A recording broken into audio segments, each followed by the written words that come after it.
10월 21일 탐사보도 전문 대한언론 리포액트 대표기자 허재현은 자신의 페이스북에 다음과 같은 글을 게시했습니다. 기자로서 내 판단은 명확하다. 이재명은 검증받아야 할 정치인이자 단군 이래 가장 역대급으로 검찰이 괴롭혀온 사법 피해자이다. 사법 시스템에 대한 국민적 정서는 양가적입니다. 범죄자들을 처단하는 사법 시스템을 신뢰하면서도 때로는 없는 죄도 만들어 처벌하기도 한다고 생각합니다. 이는 오랜 군부 독재의 잔재이며 권력에 대한 감시와 견제라는 차원에서는 충분히 유효한 비판적 시각입니다. 과거 군사 독재 시절 검찰은 정치 권력의 하수인을 자처했습니다. 그로 인해 억울한 피해자들에 대한 국가적인 배상과 명예회복이 민주화 이후 이루어지기도 했습니다. 이후에도 기업이 후원을 받아온 검사 같은 권력형 비리들이 검찰에 대한 비판적 정서에 일조하고 있습니다. 검찰의 판단이 무조건 옳을 수는 없습니다. 검사 또한 실수할 수 있는 사람이기 때문입니다. 그렇기에 범죄를 검사 1인의 판단만으로 단죄하지 않고 기소와 재판이라는 절차를 통해 결론을 짓습니다. 누군가의 죄를 파악하고 평가하여 결론을 내리기까지 검사 1인이 아닌 변호사와 판사까지 다수의 사람이 개입하여 사람으로서 저지를 수 있는 실수를 최소화시키자는 의도입니다. 오늘날 검찰이 억울한 사법 피해자를 만드는 일은 좀처럼 일어나지 않습니다. 여전히 불만스럽겠지만 우리의 사회 시스템은 10년 전, 20년 전에 비해서 꾸준히 향상되어 왔기 때문입니다. 이는 높아진 시민의식과 더불어 꾸준한 감시와 비판의 결과입니다. 법무연수원에서 매년 발간하는 범죄 백서에 따르면 형사사건에서 검사가 죄가 있다고 판단해 일단 기소한 경우 법원에서 무죄 판결을 선고하는 비율은 1심에서 약 3%, 2심으로 항소된 사건 중 약 2%, 3심으로 대법원에 상고된 사건 중 약 1% 정도에 불과하다고 합니다. 적어도 검찰이 기소한 사건에 있어서는 검사의 실수에 따른 억울한 피해자가 거의 없는 셈입니다. 이런 사실관계를 근거로 이재명이 단군 이래 가장 역대급으로 검찰이 괴롭혀온 사법 피해자라는 허재현의 말은 95%의 확률로 단군 이래 가장 역대급 범죄자라고 해석할 수 있습니다. 안녕하세요. 오늘은 10월 22일 토요일입니다. 저는 나이프TV 블랙아웃 PC입니다. 네, 호구맨입니다. 네. 지난주 아주 인터뷰가 핫했습니다. 네, 핫했습니다. 오랜만에 우리 조회수가 1000을 넘어갔어요. 뭐 그 예상한 바 아니었습니까, 사실? 이게 뭐 저희 방송이 어떤 뭐 흥행성 그런 게 아니라 이 인터뷰 대상자가 사실은 화제의 인물이었기 때문에 그다음에 또 많은 분들이 또 궁금해하시기도 했을 거고 그렇기 때문에 사실 뭐 그분의 어떤 인지도 이 바닥에서의 인지도나 어떤 영향력, 그쵸, 부채 발행 이후에 획득한 영향력으로 치면은 1000도 그렇게 많은 조회수는 아니라고 그렇게 생각했는데 오히려 이제 저희 플랫폼이 저희였기 때문에 그 정도밖에 안 나오고 저기 백브리핑이나 정신 같은 데 정신 같은 데서 인터뷰를 하셨으면은 훨씬 더 많은 조회수가 나왔을 거라고 생각합니다. 그랬을 것 같네요. 그렇죠. 그래서 이제 저희가 다 사실은 묻어가는 거고 죄송할 따름이죠. 저희가 그 인터뷰를 땄기 때문에 그 정도밖에 이제 조회수가 안 나왔다는 거는. 구독자도 100명이나, 그렇습니다. 110명이죠. 네. 110명이나 늘었습니다. 네. 감사할 따름입니다. 예, 다시 한번 우리 귀여운 감자님께 감사드립니다. 네. 지난 한 주는 이제 주 초부터 해가지고 계속 뭐 굵직굵직한 그 사건들이 터졌는데 참 그 금요일 되니까 그 모든 걸 이제 한 방에 다 묻어버리는. 와. 최종 그냥. 그러니까 그 뭐 기승전결이나 이렇게 뭐 발단 전개 절정 결말 그렇게 이제 기승전결을 나눠봤을 때 이거는 전 결이 없고 그냥 기승해서 전으로 올라가는데 전이 자꾸 커져. 결말이 안 떨어지고. 그러니까 한마디로 쌍방울도 마치 그냥 작은 것처럼 만들어 버렸어요. 그렇죠. 쌍방울도 지금 묻혀버렸어요. 저희도 사실 그래서 원래 이번 주에 그 이슈 추리면서 쌍방울 관련해서 그 대부코인권 관련해서 좀 지난주에 약간 언급하고 넘어간 점이 있어가지고 코인 관련해서 좀 이제 추가로 좀 한 꼭지 내 가지고 좀 분량을 주려고 그랬는데 도저히 2시간 안에 그것까지 집어넣기는 안 나와서 지금 빼버리고 뭐 다른 이슈들도 제가 이제 주중에 몇 개 잡아놓은 것도 있었는데 다 날릴 수밖에 없었습니다 이게. 네. 그만큼 이게 너무 강력했습니다. 네. 게다가 막 오늘 새벽까지도 그러니까요. 계속 네. 뭐이 꼬리에 꼬리를 물고 이게 이어지니까 제가 수요일쯤에 이제 한번 중간에 주중에 이제 한번 그 어느 정도 이슈를 모아가지고 정리를 해놓은 게 있었는데 그거 다 날렸다니까요. 지금 목요일부터 오오오 그러더니만. 네, 그래서 좀 서두르도록 해보겠습니다. 네. 일단 저희를 도와주시는 고마운 분들 소개해드리겠습니다. 후원 계좌를 통해서 트친 S님, 달타냥님 후원해 주셨습니다. 네, 감사합니다. 그리고 네, 드디어 유튜브를 통해서 네. 웰컴님. 이제 그 웰컴퓨터님은 사실 저희가 이제 후원을 꾸준하게 해주시는데 저희 광고주기 때문에 따로 이제 소개를 안 드렸는데 좀 이례적으로 유튜브를 통해서 또 후원을 해오셔가지고 예, 유튜브 그 1호 네. 네 1호 후원자 되어 주셨습니다. 네, 이거 못 찾아 먹을 것 같아요 우리. 아니야, 이거는 또 팟빵이랑 다르게 팟빵은 왜 다 쪼개놨잖아요. 네, 광고로 얘는 한꺼번에 다. 광고랑 뭉쳐지니까. 네네. 그렇구나. 네, 걱정하시지 않으셔도 됩니다. 네. 네, 그래서 바로 그 제공입니다. 웰컴퓨터입니다. 제가 지난주에 다녀왔습니다. 네. 네, 부산 사하구 괴정로 221 사하시장 복개로 입구에 있습니다. 070-8742-9595 051-271-0066입니다. 트위터에서 웰컴퓨터로 검색해 주시면 되고 인스타그램, 페이스북, 네이버에서 웰컴퓨터 AIRSEE 숫자 12로 검색해 주시면 됩니다. 컴퓨터 조립 수리 전문점이고요. 원하시는 사양에 맞는 최적의 견적을 내드리고 조립 세팅까지 완벽하게 마무리해 드립니다. AS와 원격 지원 및 업그레이드도 가능하니까 부담 갖지 마시고 언제든지 문의 주세요. 그리고 달품은 농장입니다. 트위터 달품은 농장 DALPUMEUN 인스타그램 달품은 농장 농사짓는 문파 DALPUM 숫자 1입니다.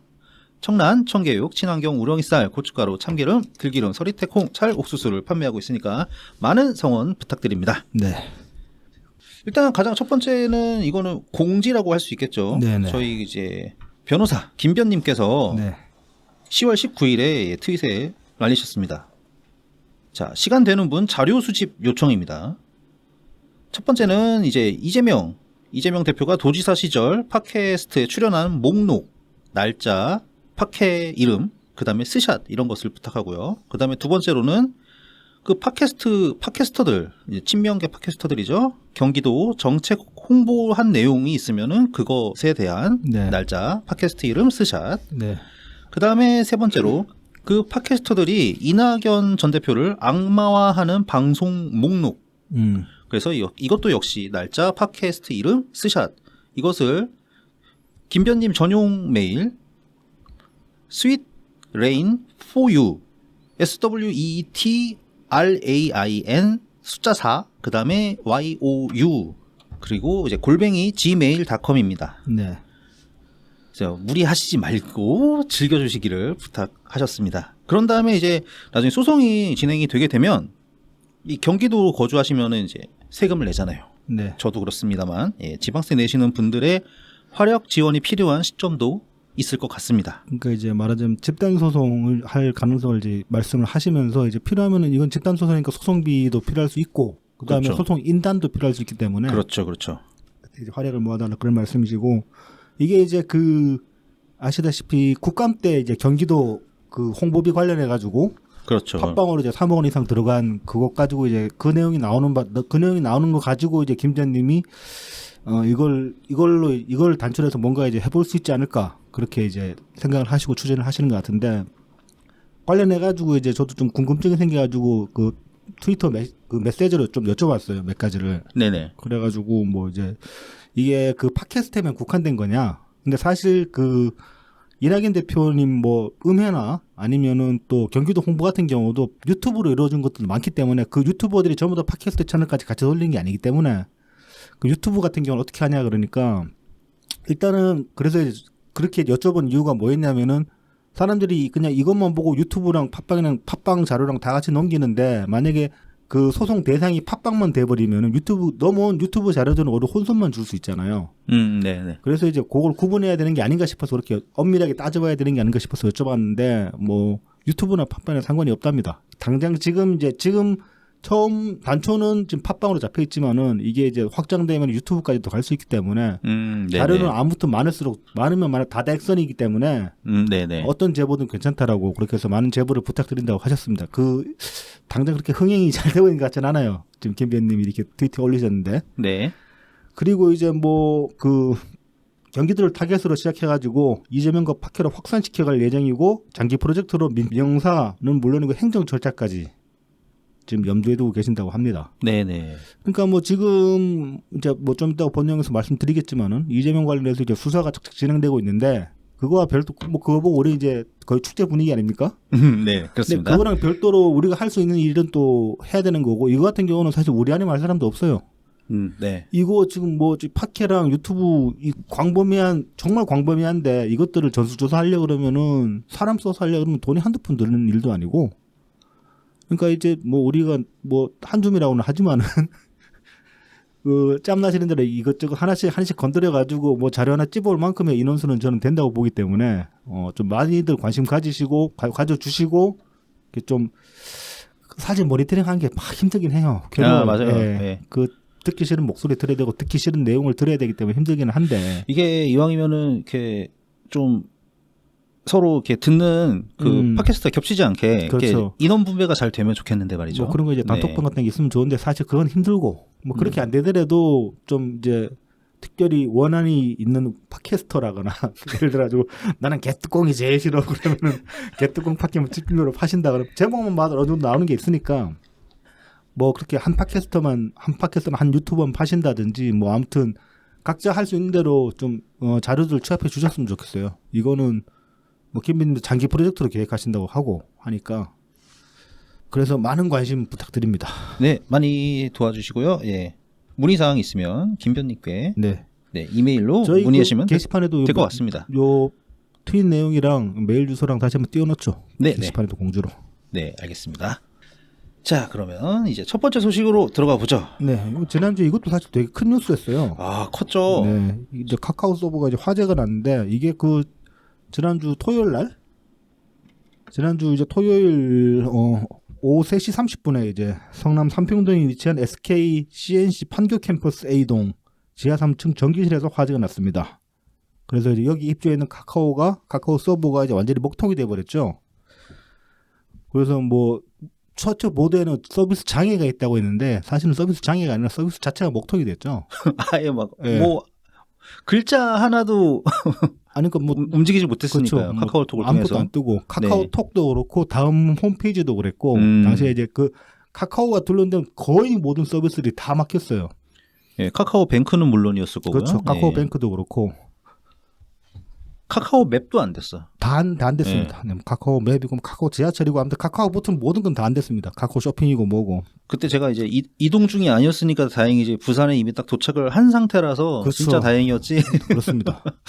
부산 지리 잘 모르는데 만약에 큰일 날 뻔했습니다. 그 이제 카카오 맵으로 경로 찾아가지고 근데 그러면 네이버도 근데 이제 이 당시에 이 서버실 건물 자체가 카카오만 입주한 게 아니고 네이버도 입주해 있어가지고 네이버도 일부 서비스 한동안 목통이 됐었어요. 네네. 근데 이제 네이버는 다만 이걸 분산시켜 놨기 때문에 본사에 서버가 있는 것도 있고 그다음에 이제 몇 개 서비스만 그쪽 서버에다가 이제 그쪽 건물에 서버실을 두고 있어가지고 네이버는 이제 전체적인 목통은 안 됐었고.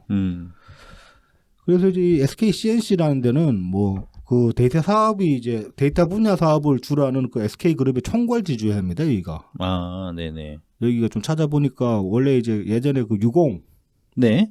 60을 SK가 인수해서 SK 정유가 되고 뭐 그렇게 됐는데 그거를 모태로 해가지고 이제 데이터 쪽으로 쭉 그 사업 분야를 넓힌 거예요.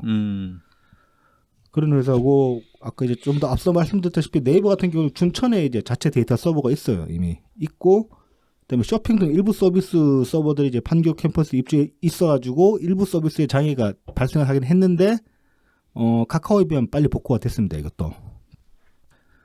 그래서 이제 뭐 15일날 당일날 그 상황을 보면은 카카오 뱅크 같은 경우는 그래도 좀 빨리 복구가 됐어요. 딴 거보다. 그게 금융 쪽이라서 우선적으로 복구를 했는지는 모르겠는데 뭐 그랬고 이제 그 뒤에 뭐 카카오톡도 한 하루 반 정도 지난 다음에 복구가 됐고 이메일 같은 경우는 한 3, 4일 정도 걸렸던 것 같아요. 제 네. 저도 이제 메일도 다음 메일을 주로 써가지고 한참 동안 메일이 안 와가지고 근데 한 가지는 이상하게 좀 좋더라. 그 메일 서비스 이렇게 한 3, 4일 먹통됐다가 복구되고 나니까 그동안에 계속 뭐 하루가 뭐다고 이상한 그 스팸 메일 계속 왔었거든요. 뭐 뜨거운 밤 그런 스팸 메일 있잖아요. 이상한 네네네네. 거. 뭐 비아그라. 뭐 막 성별도 안 가려.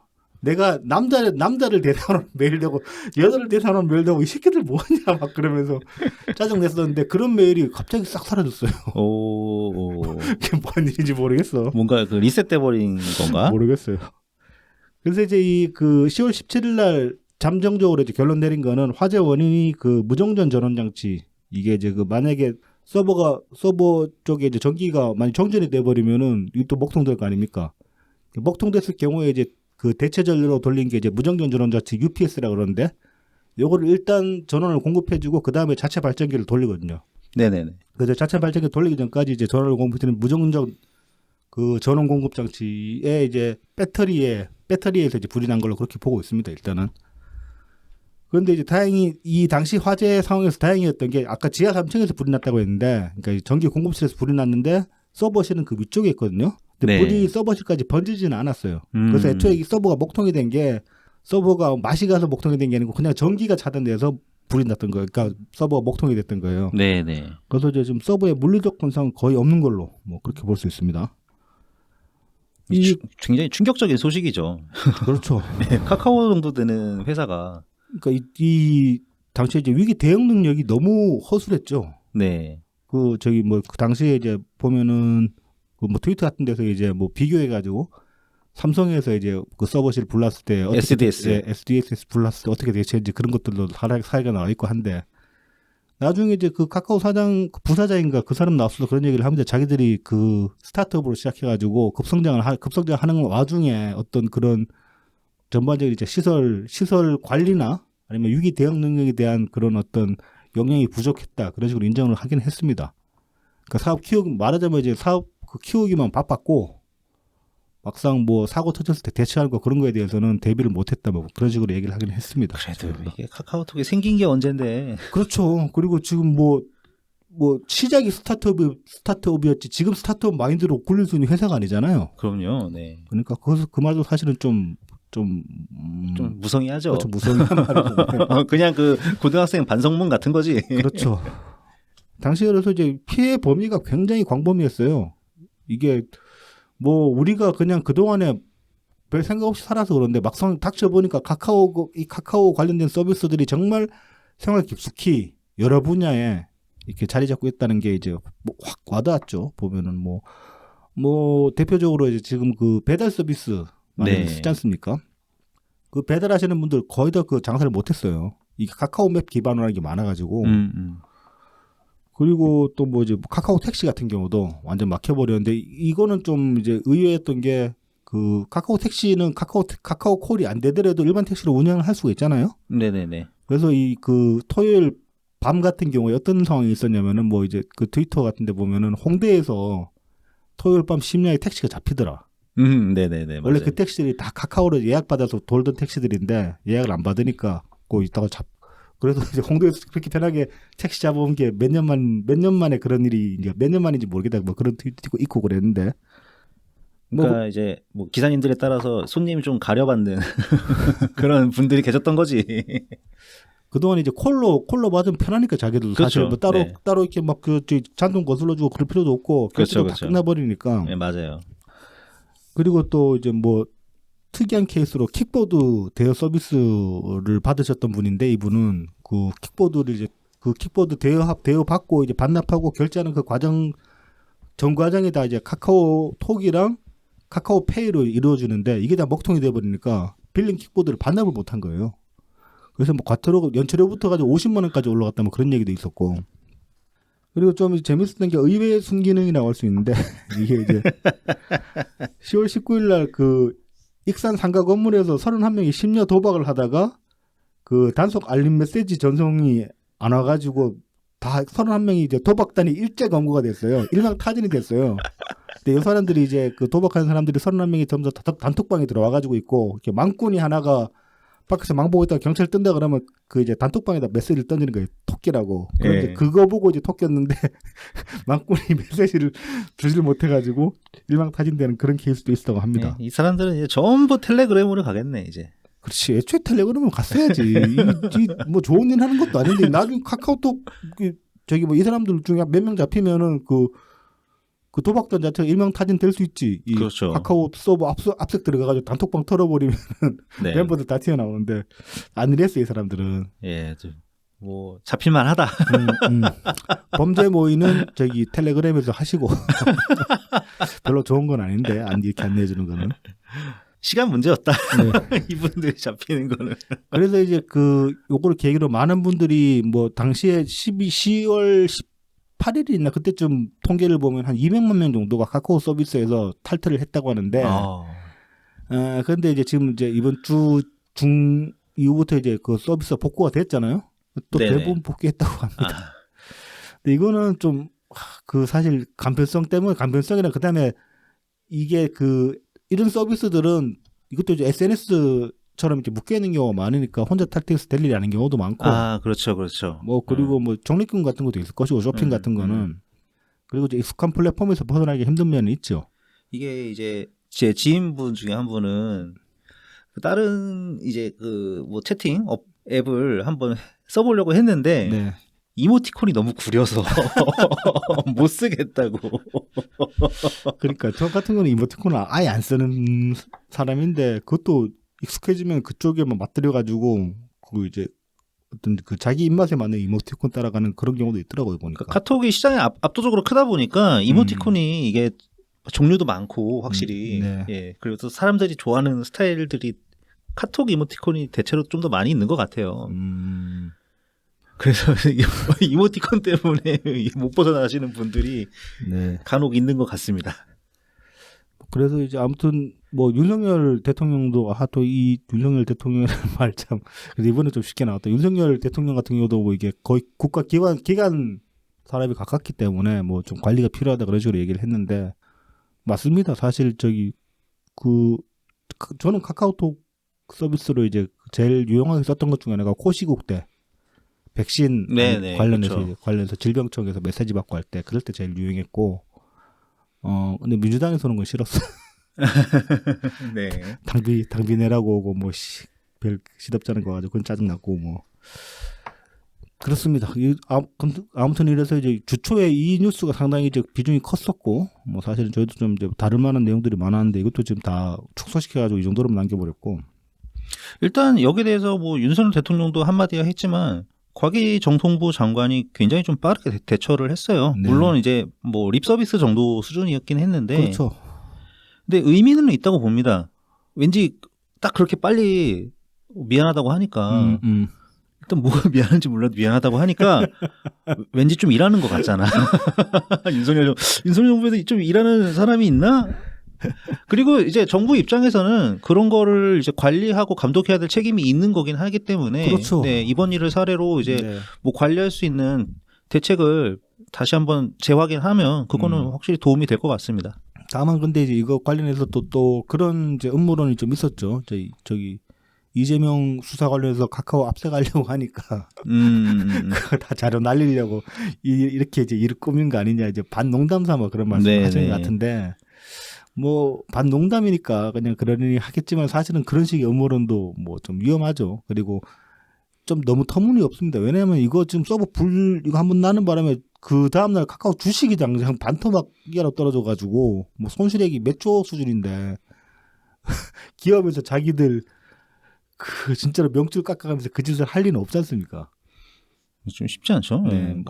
아니면 진짜로 무슨 이재명 측에서 무슨 그 첩보원 한 명 투입해가지고 몰래 서버실에 불질렀다 그러면 또 모르겠는데 그것도 좀 말이 안 되는 거고 뭐 차라리 해킹이면 또 모르겠다.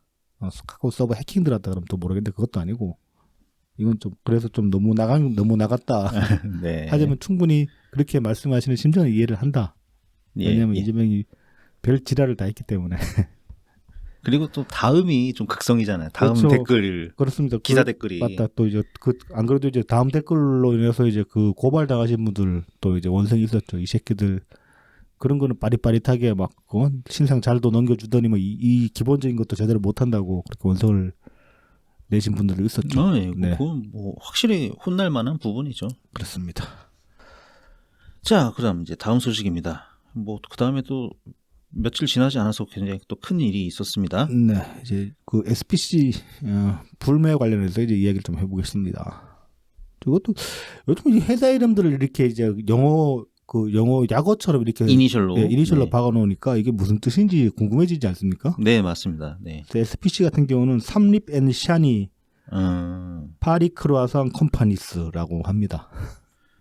이게 이제 다 그 SPC 그 그룹의 네. 계열사 네. 브랜드들이네요. 근데 네. 이제 모태는 샤니고, 근데 이제 사실은 샤니는 또 원래 샤니는 삼립에서 분화된 게 샤니거든요. 아, 네, 네. 그런데 이제 나중에 이제 샤니가 더 커져가지고 삼립을 먹어버리고, 그리고 이제 브랜드를 하나씩 흡수도 하고 자기도 이제 그 하부 브랜드를 만들면서 이 SPC 그룹이 커져간 거예요. 네, 네.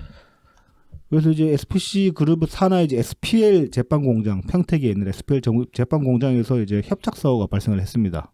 이제 협착 사고라는 게 이거 이제 보통 현장에서 많이 쓰는 말이고 뭐 일상적으로는 끼임 사고라고 할 수 있는 거죠. 네. 그래서 이제 근무자 A 씨, 23살 여성입니다. 앞치마가 그 샌드위치 소스 배합기에 말려 들어가면서 상반신이 끼어가지고 그 자리에서 즉사를 했습니다. 이게 이제 그 법률 대리인을 통한 유족의 말에 따르면은 그 A 씨 상반신이 그 짓눌려가지고 시신의 상태가 이제 온전하지 못했다고 합니다. 이거 사실 그 협착 사고는 좀 그래요. 저 같은 경우는 제 대학교 선배 중에 이제 한 분이 이 양반은 좀 거의 그 소년 가정에 가까웠거든요. 물론 이제 어머님도 일을 하셨는데 집이 어려워가지고 대학 학교 다니다가 학교 이제 그 학부를 야간으로 옮기고 주간에 이제 열심히 일하던 양반인데 어디 그 무슨 섬유 공장 그 섬유 원단 만드는 공장에 들어갔어요. 그러다가 그 당시 대구에 이제 섬유 공장이 많아가지고 거기서 일을 하다가 그 롤 원단이니까 네. 큰 롤을 만들잖아요. 그 롤 만드는 거기 말려 들어가지고 사람이 죽었는데 유해를 아예 그 가족들한테 공개를 안 했어요. 공장 측에서. 네. 그 수준이었는데 이것도 지금 이 케이스도 상당히 그래서 좀 힘들었다고 하고 그래서 이 시신을 그 같이 일하던 그 동료들이 그 수습을 했거든요. 그래서 그 당시에 현장에서 그 같이 일하는 사람 다 일단 사고 현장을 목격을 했고 그다음에 그 수습한다고 다 치웠잖아요. 그래서 이 같이 일하던 분들 같은 경우 지금까지 트라우마가 심하다고 해요. 그럴만 하죠 충분히. 네. 근데 이 공장 같은 경우에 이제 일주일 전에도 그 비정규직 직원이 그 같은 기계에 20분 동안 손이 끼인 적이 있었다고 합니다. 그런데 이제 당시에 회사 측이 어떤 식으로 대응을 했냐면은 이 사람을 병원에 안 데려가고 20분 동안 기계에 손 끼어 있었는데 병원에 안 데려가고 그냥 그 공장 안에 있는 보건실에 데려가가지고 간단한 응급조치만 한 뒤에 그냥 이 사람이 정직원 다니고 3개월 파견직이라는 걸 이유로 들어가지고 네가 나서 치료하라 그러고 보냈다고 그래요. 그래서 이분은 자기가 이제 자비로 택시 불러가지고 택시 타고 병원 가서 치료를 받았다고 합니다. 그래서 이 사고 이유를 좀 살펴보자면은 이게 이제 그 돌아가시게 된 이제 그 기계가 그 소스 배합기인데 배합 공장에서 이제 투입되는 원자재의 중량이 무거워가지고 이제 배합 수당이 그러니까 배합기에서 일을 하면은 수당이 추가로 지급되는 그런 상황이었다고 합니다. 애초에. 그러니까 뭔가 힘든 일이네요. 네. 그래서 이제 원재료 같은 경우에 뭐 10kg에서 한 20kg 정도 나간다고 해요. 이게 그 포대 같은 데 들어있으니까. 네네. 그래서 이제 이게 사실은 여자 혼자 일하기는 되게 힘든 그런 작업이기도 했고. 네. 그 다음에 이제 그 장비 가동 시에 필요한 규정 인원이 이제 규정된 게 2명인데 실제로 2명으로 그 장비를 돌려보면은 그 딱 작업을 할 수 있는데 어떤 안전 대책을 세우기에는 그 인원이 부족하다는 거예요. 그러니까 2명으로 투입을 시키면 1명은 그 장비 돌려놓고 이제 그 배합기에 올려 집어넣고 그러고 있는 거고, 그럼 나머지 1명은 주변 정리하면서 이제 프로젝트 나온 거 받아가지고 치워야 되고, 그러다 보면은 누구 하나 뭐 실수하는지 어떤 이제 사고가 터지는지 지켜보다가 그 즉각적으로 대처할 사람이 없는 거예요. 보통 이제 이런 식의 장비 돌릴 때 2인 1조라고 두면 1명은 안전으로 두는 거거든요. 안전요원으로. 네. 그러니까 이것도 형식적으로는 명목적으로는 안전요원으로 아마 2인 1조로 배치를 했을 텐데 실제로 장비를 돌려보면은 두 명 다 손을 그러니까 한 명이 안전요원이면 한 명 그 사람은 일을 하고 있는 게 아니라 지켜보고 있다가 잘못되면 조치를 해야 되는 건데 네네. 두 명 다 손을 놀릴 수가 없는 그런 작업이었던 거예요. 그래서 이제 뭐 노조 측에서 지금 주장하는 것도 최소한 3명은 배치를 해야 된다. 저희 2명으로 그렇게 잡아놓은 게 잘못된 거였다. 뭐 그렇게 얘기를 하고 있습니다.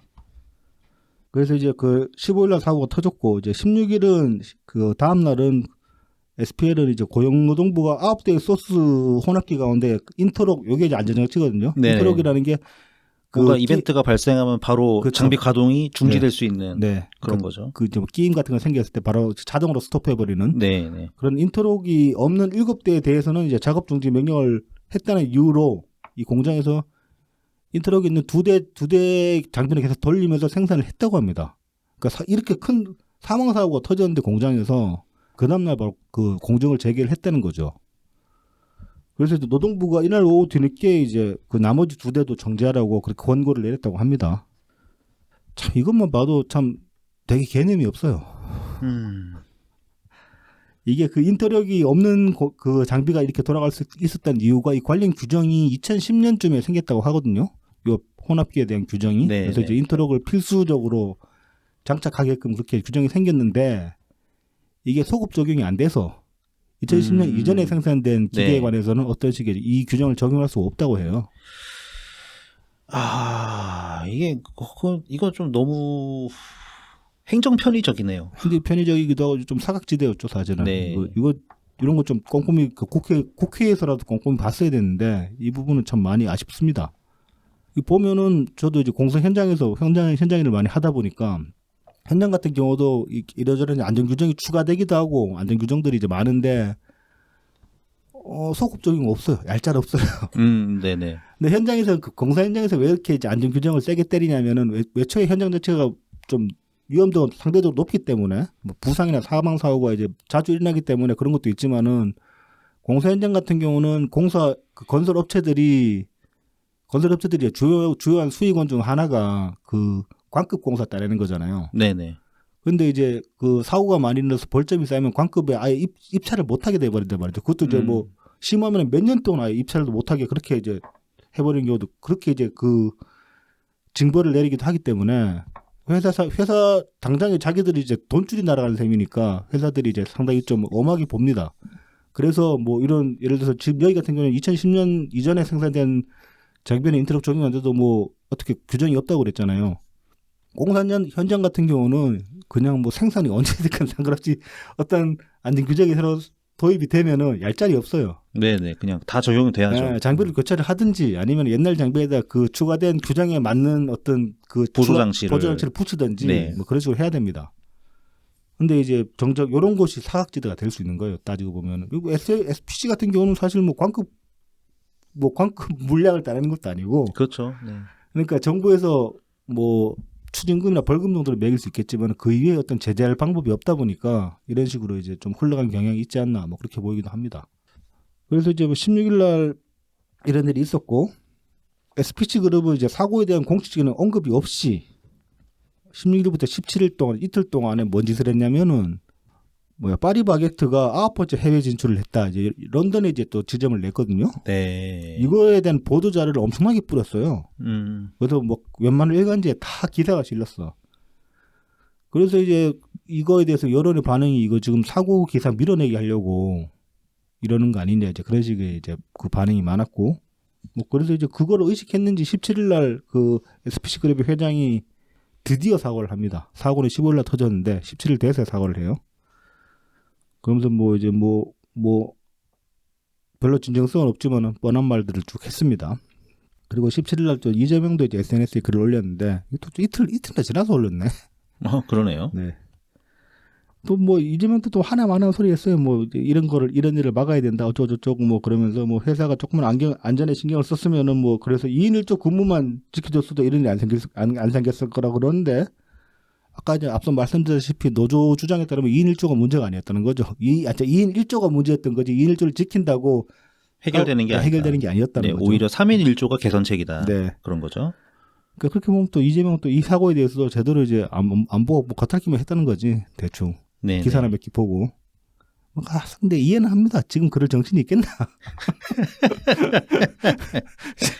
지금 지 발등에 불도 아니고 이거 뭐라고 해야 되지? 거의 똥털 타 들어가는 수준인데. 그러니까 차라리 가만히나 있지. 가만히나 있지. 뭘 굳이 한마디 하고 싶어가지고. 그런데 사실 그 이재명이 그동안에 자기 어떤 그 소년공 그 이력을 계속 내세우면서 이제 정치적 입지를 다져온 거에 비춰보면은 이런 식으로 그냥 성의 없이 대답하는 거는 참 의아해요. 왜냐하면은 이재명이 그 늘상 말했던 그 자기 오른팔, 네네. 그 오른팔이 다치게 된 게 협착 사고예요. 그렇죠. 프레스 기계에 낀 거니까. 그러면 이런 사고에 대해서 누구보다 좀 공감하고 그다음에 상황이 어떤지를 잘 알 수 있는 사람이란 말입니다. 저 같은 경우도 요 손가락, 오른손 검지 손가락이 요 지금 보면 손톱 모양 좀 이상할 수 있는데 여기 지금 저도 협착 사고로 다친 거였거든요. 이게 그 장비에 이렇게 아까 앞서 말씀드렸지만은 그 치마가 말려 그 앞치마가 말려 들어갔다 그랬잖아요. 네네. 정말 순식간이에요. 그렇죠. 계속 그 돌고 있잖아. 빠른 네. 속도로. 저 같은 경우도 그 이렇게 철근 자르는 조그만 프레스에 목장갑 끼고 일하다가 목장갑 끝부분이 살짝 걸려 들어가는데 그 쑥 빨려 들어가는 거예요. 예. 그래서 하고 놀래가지고 손을 뺐는데 이미 늦었지. 네. 뺐는데 이미 늦어가지고 막 이렇게 피 철철 나고 그래가지고 장갑 낀 상태로 난 여기가 얼마나 망가졌는지 모르는 상태로 그냥 별로 안 아픈데? 그래서 처음에 손톱이나 깨진 정도인 줄 알았는데 병원 가서 이렇게 장갑 벗어봤더니 이게 다 으스러졌더라고요, 뼈가. 그 한 1초도 안 걸렸거든요. 근데 네. 그 순간이. 그렇게 보면은 이재명이 프레스에 정말 팔이 이렇게 말려 들어가 봤던 사람이라면은 이 상황에 대해서 정말 누구보다 잘 공감할 수 있었을 거예요. 근데 SNS에 이렇게 글을 올렸다는 거는 저는 뭐 이재명이 여기에 신경 쓸 정신이 없었다라고 이해를 한다고 해도 그걸 이제 그것까지 감안한다고 해도 프레스에 팔 끼워본 적 있긴 있냐 싶은 생각이 들어요, 사실은. 뭐 그리고 본인이 이제 인권 변호사였다고 노동자 출신이라고 하지만 거기에 대해서 관심이 아무것도 없었다. 그렇죠. 네. 이게 속빈 강정이었다. 네. 이렇게 얘기할 수도 있죠. 네. 아니면 뭐 이제 최대한 선회를 해줘도 그래 저기 사법부의 심판에 대해서 얼마나 압박이 심하면 다른 어떤 것도 지금 머릿속에 들어오지 않아 그런 네. 상태가 되는 건가 뭐 그렇게 최대한 선회하면 그렇게 받을 수는 있겠다. 정치 탄압이 뭐 타압이 되는 네. 그런 상황인데 뭐 타압인지 탄압인지도 뭐 신경 안 쓰고 그냥 어쨌든 뭐 민주당 전체가 다 그 모양이다 지금. 네. 자, 그래서 10월 20일에는 또 하나의 논란이 나오게 됐는데요. 이게 이제 그 어떻게 보면 정말로 사람들 그 불매운동의 결정적인 어떤 그 마지막 그 최후의 뭐라고 해야 되나 뭐 그 넘지 말아야 될 선을 넘었다고 해야 되나? 뭐 네네. 그런 식의 이제 이벤트가 하나 또 터졌죠. 네. 그래서 사측에서 돌아가신 A씨의 빈소에 조문객들 답례품용으로 파리바게트 빵 2박스를 전달을 했다고 합니다. 네. 이게 이제 회사 입장은 그냥 회사의 매뉴얼에 따른 통상적인 경조사 지원품인데 이게 그러니까 신경을 너무 안 쓴 거지. 그렇죠. 네. 이해는 합니다. 진짜 이해는 해요. 이게 근데 너무 이게 어떻게 돌아가신 분인지 너무 생각을 안 했던 거죠. 똑같은 그냥 매뉴얼대로 이게 진행이 되면 안 되는 거였거든요. 그렇죠. 그리고 네. 좀 이 그 사측이 입장이라고 내는 것도 보면은 좀 피해 의식도 있어 보이는 게 네, 맞아요. 이게 뭐 조롱의 의미가 아니고 뭐 조롱의 의미가 아닌데 이걸 왜 이렇게 보냈냐고 자꾸 따지면 할 말이 없고 만약에 또 빵을 안 보냈다면은 뭐 생산직이라고 차별하는 거 아니냐 그런 말 나오지 않았겠냐 그런 식으로 얘기를 했어요. 그러니까 지금 얘네들 완전 머리가 바보가 된 거죠. 그러니까 저는 이게 뭐 정말 이 책임자들 이 관련 책임자들은 뭐 제대로 된 판단을 못 할 수 있다고 해도 여기 지금 이 빵 보낸 거는 뭐 그 본사의 홍보팀에서 보내려나 이거 어디서 보내려나? 글쎄요. 인사나 홍보에서 보낼 텐데 아마도 뭐 그쪽 그 실무자들 같은 경우는 그렇게 막 정신이 혼미한 상황은 아닐 거 아니에요 이 상황이. 그럼요. 네. 충분히 판단할 수 있을 텐데 왜 이런 식으로 그냥 안일하게 그냥 매뉴얼대로 했다 그래 버리는지 좀 이해가 안 되긴 합니다. 그리고 지금 타이밍이 뭐 생산직이라고 안 보냈으면 차별한다고 욕먹었을 거다 이렇게 하면은 뒤지게 욕 먹는 거지. 그래서 그냥 생각이 짧았다 죄송합니다 이러고 나갔어야지. 그렇죠. 뭐 억울하다고 이렇게 얘기할 그게 아니지 전혀. 그렇죠. 그리고 이제 사람들이 그래서 이제 또 찾아보니까 이 SPC 그룹에서 이 장례 물품 관련해서 사업을 하는 게 있어요. 네. 그래서 그 조문객들 상대로는 이렇게 떡 세트를 파는 게 있더라고. 아싸리 그걸 보내든지 차라리. 뭐 할 수 있는 것들이 많이 있었네 대책이. 그러니까요. 근데 회사 매뉴얼에는 뭐 경조사에 무조건 빵 보내라고 돼 있었나 보지. 빵을 제일 많이 만드니까. 그러니까 이게 참 이게 망하려면은 그러니까 뒤지려면은 뭘 해도 이게 뒤지는 거야 이게. 그렇죠. 근데 이 경우에는 재무덤을 팠죠 상당히. 그러니까요. 네. 어떻게 화가 안 나겠습니까? 그렇습니다. 자, 그래서 이런 일이 있은 다음에는 이제 SPC 허영일 회장이 다시 한번 대국민 사과를 한다고 합니다. 사과를 했어요. 했는데 이날도 보면은 뭐 회견장에 기자들 먹고 사과를 했는데 질문을 안 받았어. 그러니까 발표만 또 읽고 나가버렸고 그 사람들이 이게 그리고 또 되게 또 형식적인 그러니까 일에 그냥 틀에 박힌 그런 사과문만 하나 쭉 읽고 나가버리니까 사람들이 또 비판을 했죠.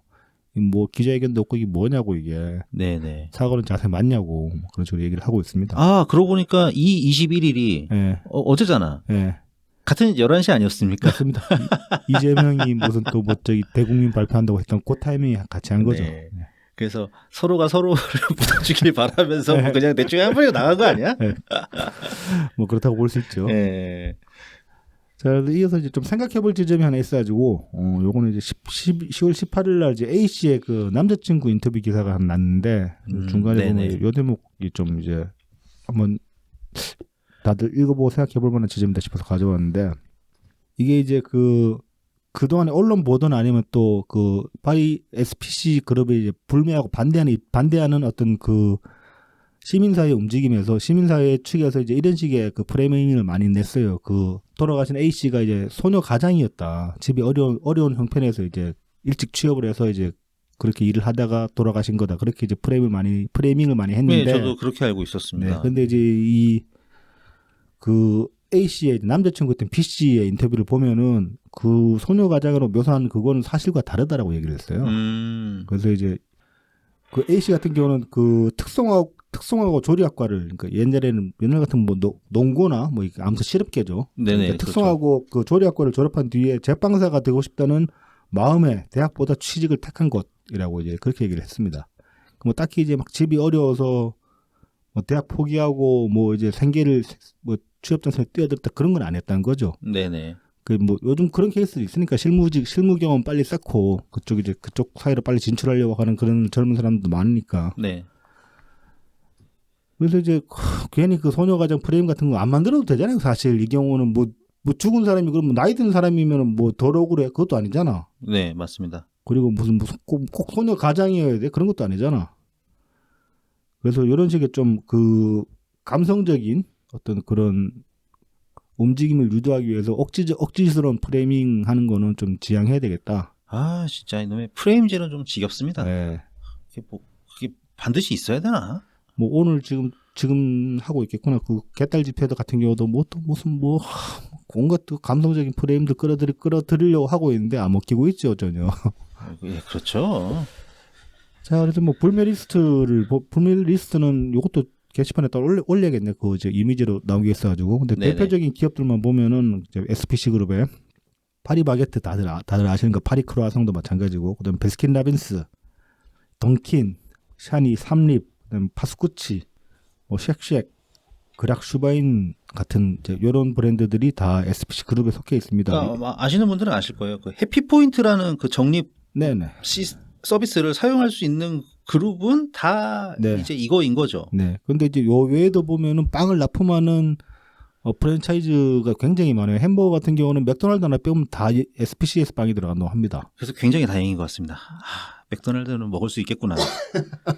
저 같은 경우는 이제 동네에서 가끔 서브웨이를 사 먹는데 서브웨이. 예, 검색해 보니까 서브웨이는 빵을 직접 만든다고 하더라고. 그것도 다행이네. 네. 그래서 서브웨이는 먹을 수 있는 거고. 맥도날드와 서브웨이가 반사 이익을 과연 누릴 수 있기를. 네. 네. 그리고 뭐 거의 밀가루나 제빵 시장에는 거의 한 90% 정도를 원재료든 아니면은 뭐 중간 납품이든 SPC가 장악을 하고 있다고 합니다, 사실상. 네. 그래서 그 불매를 한다고 해도 전반적 완벽한 불매는 어렵다는 거죠, 사실은. 네, 그래도 그게 어딥니까? 그래서 이제 그 완벽한 불매가 안 된다는 걸 빌미로 해가지고 불매 운동 뭐 할 수 있겠냐 그런 식의 이제 프레임이 있었어요, 일정 부분.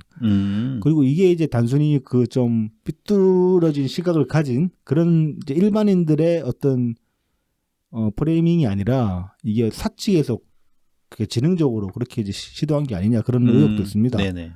근데 사실 불매 운동이라는 게 뭐 100% 그 회사의 매출을 제로로 만들어가지고 회사를 망하게 하는 게 목적이 아니잖아요. 그렇게 하고 싶어도 그렇게 할 방법이 없어요. 네, 누군가는 사기 때문에. 맞아요. 다만 이제 그 기존 매출보다 확 떨어지는 뭐 예를 들어서 매출이 한 3분의 1이나 반토막만 내도 반토막 내면 엄청나게 성공이지. 반토막이면 그러니까 어마어마하죠. 뭐 기존 매출이 한 뭐 10% 20%만 깎아도 회사 쪽에서는 막 위기감 느끼죠. 그러니까 그런 식의 이제 그 직접적으로 이제 체감할 수 있는 수준의 매출 하락으로 회사한테 경각심을 주는 게 목적이지. 뭐 그 회사 물건 아예 안 사서 완전히 망하게 합시다. 그건 하고 싶어도 할 방법이 없어요. 어느 회사에 어느 물건이든 마찬가지야 그거는. 그러니까 뭐 그 SPC 물건 피할 방법이 없다는 이 프레이밍은 좀 악의적이죠. 네네. 그리고 거의 아마 유일할 거예요. 사실 이 불매 운동의 성공 사례? 매일 남양. 남양이죠. 남양. 네. 남양 이제 그래서 왜 남양 제품인 거 막 숨기고 제품이 나오고 그렇죠. 막 그러잖아요. 네네. 타격이 있다는 거거든요. 그게. 타격이 있죠. 그리고 뭐 하여튼 열심히 했으니까 남양은 그런 반응을 보이는 거고 그렇다고 또 남양이 망한 거는 또 아니잖아요. 그렇죠. 예. 뭐 그냥 그럭저럭 또 이런 상태에서 이제 비굴하게 살아가고 있는 거죠. 남양은. 그리고 지금 같은 경우에 좀 이 경각심을 줄 수 있는 시즌이 다가오고 있는 게 파리바게트 같은 경우에 그 크리스마스. 일반 매장에 그 1년 전체 매출이랑 크리스마스 시즌 매출이랑 맞먹는다고 합니다. 크다 진짜. 네. 예. 케이크 비싸니까. 그렇죠. 많이 남고. 그 케이크도 불매해버리면은 당장 매출 반토막 난다는 소리예요. 이번 크리스마스 때 다들 파리바게트 뭐 그다음에 베스킨라빈스 케이크 같은 거 안 먹어버리면은 매출 반토막 낼 수 있다는 거예요. 네네. 그리고 그 삼립 같은 경우도 주요한 매출원 중에 하나가 겨울에 호빵 파는 겁니다. 호빵. 호빵은 삼립이 거의 독점하고 있거든요. 그렇죠. 근데 호빵 안 사 먹으면 그러니까 뭐 0%는 못 만들지만은 매출에 지대한 타격을 줄 수 있는 시즌이 마침 다가오고 있기 때문에 또 그래서 뭐 올겨울에는 호빵 안 사 먹고 저기 그 찐만두나 사 먹고 군고구마. 네. 아니 그러니까 그 야채 호빵 대체할 수 있는 건 찐만두니까. 찐만두. 막 좀 저 같은 경우도 동네에 원래 만두집이 있었는데 없어져가지고 호빵을 많이 사 먹었거든요. 근데 이제 올겨울은 좀 운동도 할 겸 저기 한 대학로까지 걸어가가지고 만두나 사 먹어야 되겠다. 좋은 생각입니다. 네. 그런 생각을 하고 있습니다. 그래서 뭐 이 불매도 뭐 또 불매에 대해서도 꼭 다들 호응하시는 건 아니지만은 한 번씩 더 생각을 해보시고 뭐 호응하시는 분들이라면은 좀 이제 신경 써서 해보자. 네. 그리고 네. 또 괜히 이제 한 말씀 더 보태자면은 네. 옆에서 뭐 가끔 뭐 이렇게 베스킨라빈스 같은 거 뭐 아니면은 뭐 사 먹는다고 뭐 너무 뭐라고 하시지 그렇죠. 마시고요. 뭐 그럴 필요도 없고 네. 뭐 이런 거 동의 안 한다고 괜히 그거 가지고 또 막 척지어 오르는 그것도 사실 골 때리는 거 웃기는 소리죠. 네. 뭐 2번 먹을 거 한 번 먹으면 그것도 나름 그 사람 노력하는 거 아닙니까? 그 사람은. 그러니까 각자의 판단에 맡기는 거죠. 네네. 참 이게 에스페시랑 카카오 네. 이 사건은 둘 다 공교롭게 우리나라 거의 그 점유율 1등 그렇죠. 기업들, 그 분야에서 그 분야에서 네. 점유율 1등을 하고 있는 그룹에서 일어난 참 불미스러운 일들입니다. 네네. 그래서 좀 이런 기업들한테 경각심을 줄 필요는 있죠. 네네. 네, 그래서 SPC까지 일단 얘기해봤고요. 네. 그 다음에 이번 주에 이제 정치신세계에서 작년 이맘때에 경선이 최종 끝났죠. 이재명이 이제 10월 초에 작년 10월 초에 10월 이제 10일이나 11일이었나 그랬죠. 네, 맞습니다. 네. 그때 이제 민주당의 대선 후보가 되었는데요. 아마 그래서 그런지 이 정치신세계에서 민주당 대선 후보 경선을 복귀를 했습니다. 네, 김명문 프로가 이제 진행을 하셨는데 보셨습니까 그거? 예, 봤습니다. 네네. 뭐 저 같은 경우도 보고 그 이제 뭐 몰랐던 사실들은 아니지만은 이제 잊고 있었던 거. 네, 그동안에 그렇죠. 워낙 1년 동안 또 온갖 일들이 많으니까 우리는 또 근데 우리는 그럴수록 그 가면 갈수록 늙어가니까 안 그래도 뇌의 어떤 능력은 떨어져 가는데 기억해야 될 일들은 점점 쌓여가니 결국 그 1년쯤 지나니까 이제 경선에 관한 기억도 많이 묻혀있었는데 다시 한번 상기시켜주는 그런 방송이었죠. 그래서 저 같은 경우도 되게 유익했어요. 그 방송이. 네, 맞습니다. 이게 또 다 모아서 보면은 또 그렇죠. 느낌이 다르잖아요. 네. 예. 그 하나의 또 맥락을 만들 수도 있고 그렇게 네. 모아놓고 보면은 그래서 그 뭐 경선 대표적으로 이제 뭐 지금 방송하면서 저희가 이제 방송하면서 기억이 나는 게 뭐 룰 체인지 네, 경선 네. 룰 체인지들 중간에 납득 안 되는 룰 체인지들도 많았고 그다음에 그 또 경선장 이상한 데 선정해가지고 막 그렇죠. 막 어디 구석에 있는 접근성이 굉장히 떨어지는 곳에 네, 뭐 산꼭대기 같은 데 가고 예. 뭐 그나마 서울은 그래도 저기 체조 경기장이었던가 그때가 서울내가 어디였더라 아무튼 서울이 고척 아니면은 체조 경기장인데. 근데 아무튼 지하철 타고 한 번에 갈 수는 있었어요. 네네. 서울은 그나마 나았는데 뭐 제주도 같은 경우도 산꼭대기인 거 있었고 예, 맞아요. 강원도도 그랬고 뭐 이 룰 체인지들은 뭐 룰 체인지 뭐 아니면 토론회 취소하고 그런 것들 네. 뭐 토론 그리고 최초에는 국민 면접을 지역마다 한다고 그랬던가 뭐 그랬던 것 같은데 국민 면접 근데 한 번만 하고 없앴잖아요. 네, 블라인드 테스트를 네. 그러니까 블라인드 면접이죠. 그렇죠. 블라인드 블라인드 면접을 한 번만 하고서 그냥 없애버렸어요. 그러니까요. 뭐 굉장히 뭐 새로운 것처럼 그러니까요. 딱 네. 자랑하면서 만들었는데 그걸로 이제 그게 어떤 흥행 카드가 될 것이다. 새로운 예, 방식으로. 맞아요. 처음엔 되게 떠들더라면 이낙연 대표가 압도적으로 1등 해버리니까. 그리고 두 가지였죠. 그러니까 이낙연 대표가 1등을 했다는 거 네. 하나고 이재명이 3등도 못 들었다. 네. 그게 큰 두 가지 사건이었죠. 아니 근데 사실 나는 오히려 이재명이 애초에 무슨 자신감으로 그걸 받아들였는지 난 그게 이해가 안 돼. 그리고 저는 신기한 게 그때 우리는 이렇게 딱 대충 내용 보면 알아봤잖아요. 그렇죠. 이분 누구? 어. 아, 이재명 여기 있네. 이 새끼네. 막 그렇죠. 막 이랬는데 그렇죠.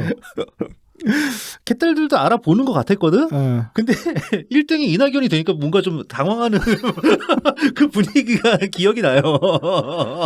걔들은 그러니까 그게 왜 그러냐면 걔딸들이 이재명을 안 기간보다 우리가 이재명을 안 기간이 몇 배는 되잖아요. 또 호불호와 상관없이 하여튼 그렇게 모른다 얘네들은. 목소리 한 1초만 그러니까 소리는 1초만 녹음해가지고 자는 귀에 대고 딱 틀어주잖아요. 그럼 우리는 그게 이재명이라는 거 알 정도라니까. 알 수 있죠. 네. 알 수도 있죠. 하지만 걔딸들은 절대 몰라. 몰라. 얘들은 그만한 내공이 없어. 네. 우리는 뭐 말투만 들어도 알 정도인데 뭐. 그러니까요. 막 아무리 목소리 변조 해놔도. 제가 옛날에 그 한창 자동차에 관심 많았을 때 네. 그 차종을 어느 정도로 구분할 수 있었냐면은 배기음 설마? 배기음. 배기음은 모르겠고 뭐 이제 시각적으로 구분할 수 있는 게 뭐 리어램프 전체 말고 네. 리어램프의 한 귀퉁이만 보고 맞춘다거나 오. 그다음에 그 사이드 미러도 한 3분의 1만 보고 사이드 미러 모양 보고 대충 맞출 수 있었어요. 예. 그 정도 그 관심 있으면 그 정도까지 간단 말이지. 근데 우리가 이재명을 보는 이재명에 대해 갖는 관심도도 그 정도 된다는 거예요. 어떤 이재명의 아주 작은 단편만 가지고도 이게 이재명이 아니다를 파악할 수 정도는 된다는 거예요. 다들. 그렇죠. 얼마나 지겹게 봤는데. 그러니까요. 하여튼 그렇게 굉장히 새로운 시스템을 도입을 해놓고서도 금방 그냥 취소해버리고 없는 것처럼 때려쳐버리고 그 다음에 뭐 토론도 뭐 많이 할 것처럼 했는데 뭐 안 하고 뭐 코로나 때문에 안 한다고. 네네. 방송사 사장 때문에 안 한다고. 그 토론에서 계속 이제 대장동 가지고 말리는 것 같으니까 그때부터 갑자기 토론을 중간에 뭐 한 2주인가 쉬어버렸죠. 네, 취소시켰죠. 2주인가 3주인가. 네. 막판에도 그 최종 그 마지막 슈퍼이크 전에 또 토론회 있다가 잡혔다가 취소시키고 그랬을 거예요 아마. 네네. 뭐 그런 식으로 아무튼 뭐 되게 납득 안 가는 그런 그러니까 뭐 그런 일들이 많았죠. 무슨 경선 처음 해보는 애들도 아니고 네. 진짜 하여튼 너무 짜증 났었죠. 거기다가 이제 마지막 정점을 찍은 게 이제 4.4 오입이고. 그렇죠. 네. 아주 깔끔한 더러운 마무리였죠. 네. 마지막까지 더러운 놈들. 그러니까 소영길 이씨. 그러니까 이제 혹시 저희 청취자분 중에 김남훈 선수가 진행하신 그 경선 복귀편을 안 보신 분이 계시면 꼭 한번 보시길 강추드립니다. 네네. 그래서 이제 그 방송을 보시고 나면은 뭐 다들 아시는 내용이지만은 다시 한번 상기를 하게 되면은 어떤 결론을 내릴 수 있냐면은 저 같은 경우는 당시에 이제 우리가 직접 봤던 것들이고 다 일어난 일들이잖아요. 현상들이잖아요. 그것들만 모아가지고 민주당에 대고 얘기를 할 수도 있는 거예요. 이거 경선 자체 공정하지 못했다. 뭐 심하게 말하면 부정 경선이었다. 너무 편파성이 강했다. 편파적이었다. 뭐 그렇게 충분히 얘기할 근거는 되지만은 그런 것들이 오히려 어떻게 보면은 뭐 이제 일각에서 많이들 제기하시는 그 경선 결과가 이미 세팅돼 있었다. 네네. 뭐 그런 것들에 대해서는 오히려 반박의 근거가 될 수도 있는 거예요. 네. 왜 그러냐면은 뭐 이제 뭐 그렇게 생각할 수도 있죠. 애초에 이런 식으로 당 시스템 자체를 다 이재명에 맞출 정도의 수준이었으니까 결과도 조작할 수 있는 거 아니냐. 뭐 그렇게 주장할 수도 있겠지만은 좀 이렇게 앞뒤를 맞춰서 생각을 해보자면은 만약에 경선 결과를 그렇게 정말 세팅을 해놨다면은 굳이 무리하게 이렇게 룰을 바꾸고 그 경선 자체를 껄끄럽게 만들 필요가 없잖아요. 오히려 매끄럽게 만들었어야지. 결과에 대해서도 야 이렇게 아무 탈 없이 경선 다 진행했는데 결과 이렇게 나왔다 받아들여라라고 얘기할 수 있는 거잖아요. 근데 진행 자체도 껄끄럽지 못했는데 결과까지 세팅하는 거는 좀 뭐 에너지 역량을 낭비한다고 해야 되나? 굳이 그래야 되나? 네, 굳이 그래야 되나? 예. 그런 거죠. 좀 웃기긴 되게 웃겼어요. 그렇죠. 그러니까 말이 안 되는 게 많긴 했어요. 여론조사 뭐잘 나오고 있는데 네. 뭘 굳이 또 그렇게 모에 쫓기듯이. 그러니까 뭐가 그렇게 불안해서 그러는지. 네네. 이해하기 힘든 건 확실합니다. 그렇습니다. 뭐 그렇긴 한데 네. 그래도 이제 거기서 이제 뭐 결과값이 세팅됐다고 말한 것까지는 좀 너무 나간 감이 있다. 왜냐면 네네. 거기에 대해서는 앞뒤가 맞지 않는 부분이 있기 때문에. 네. 맞습니다.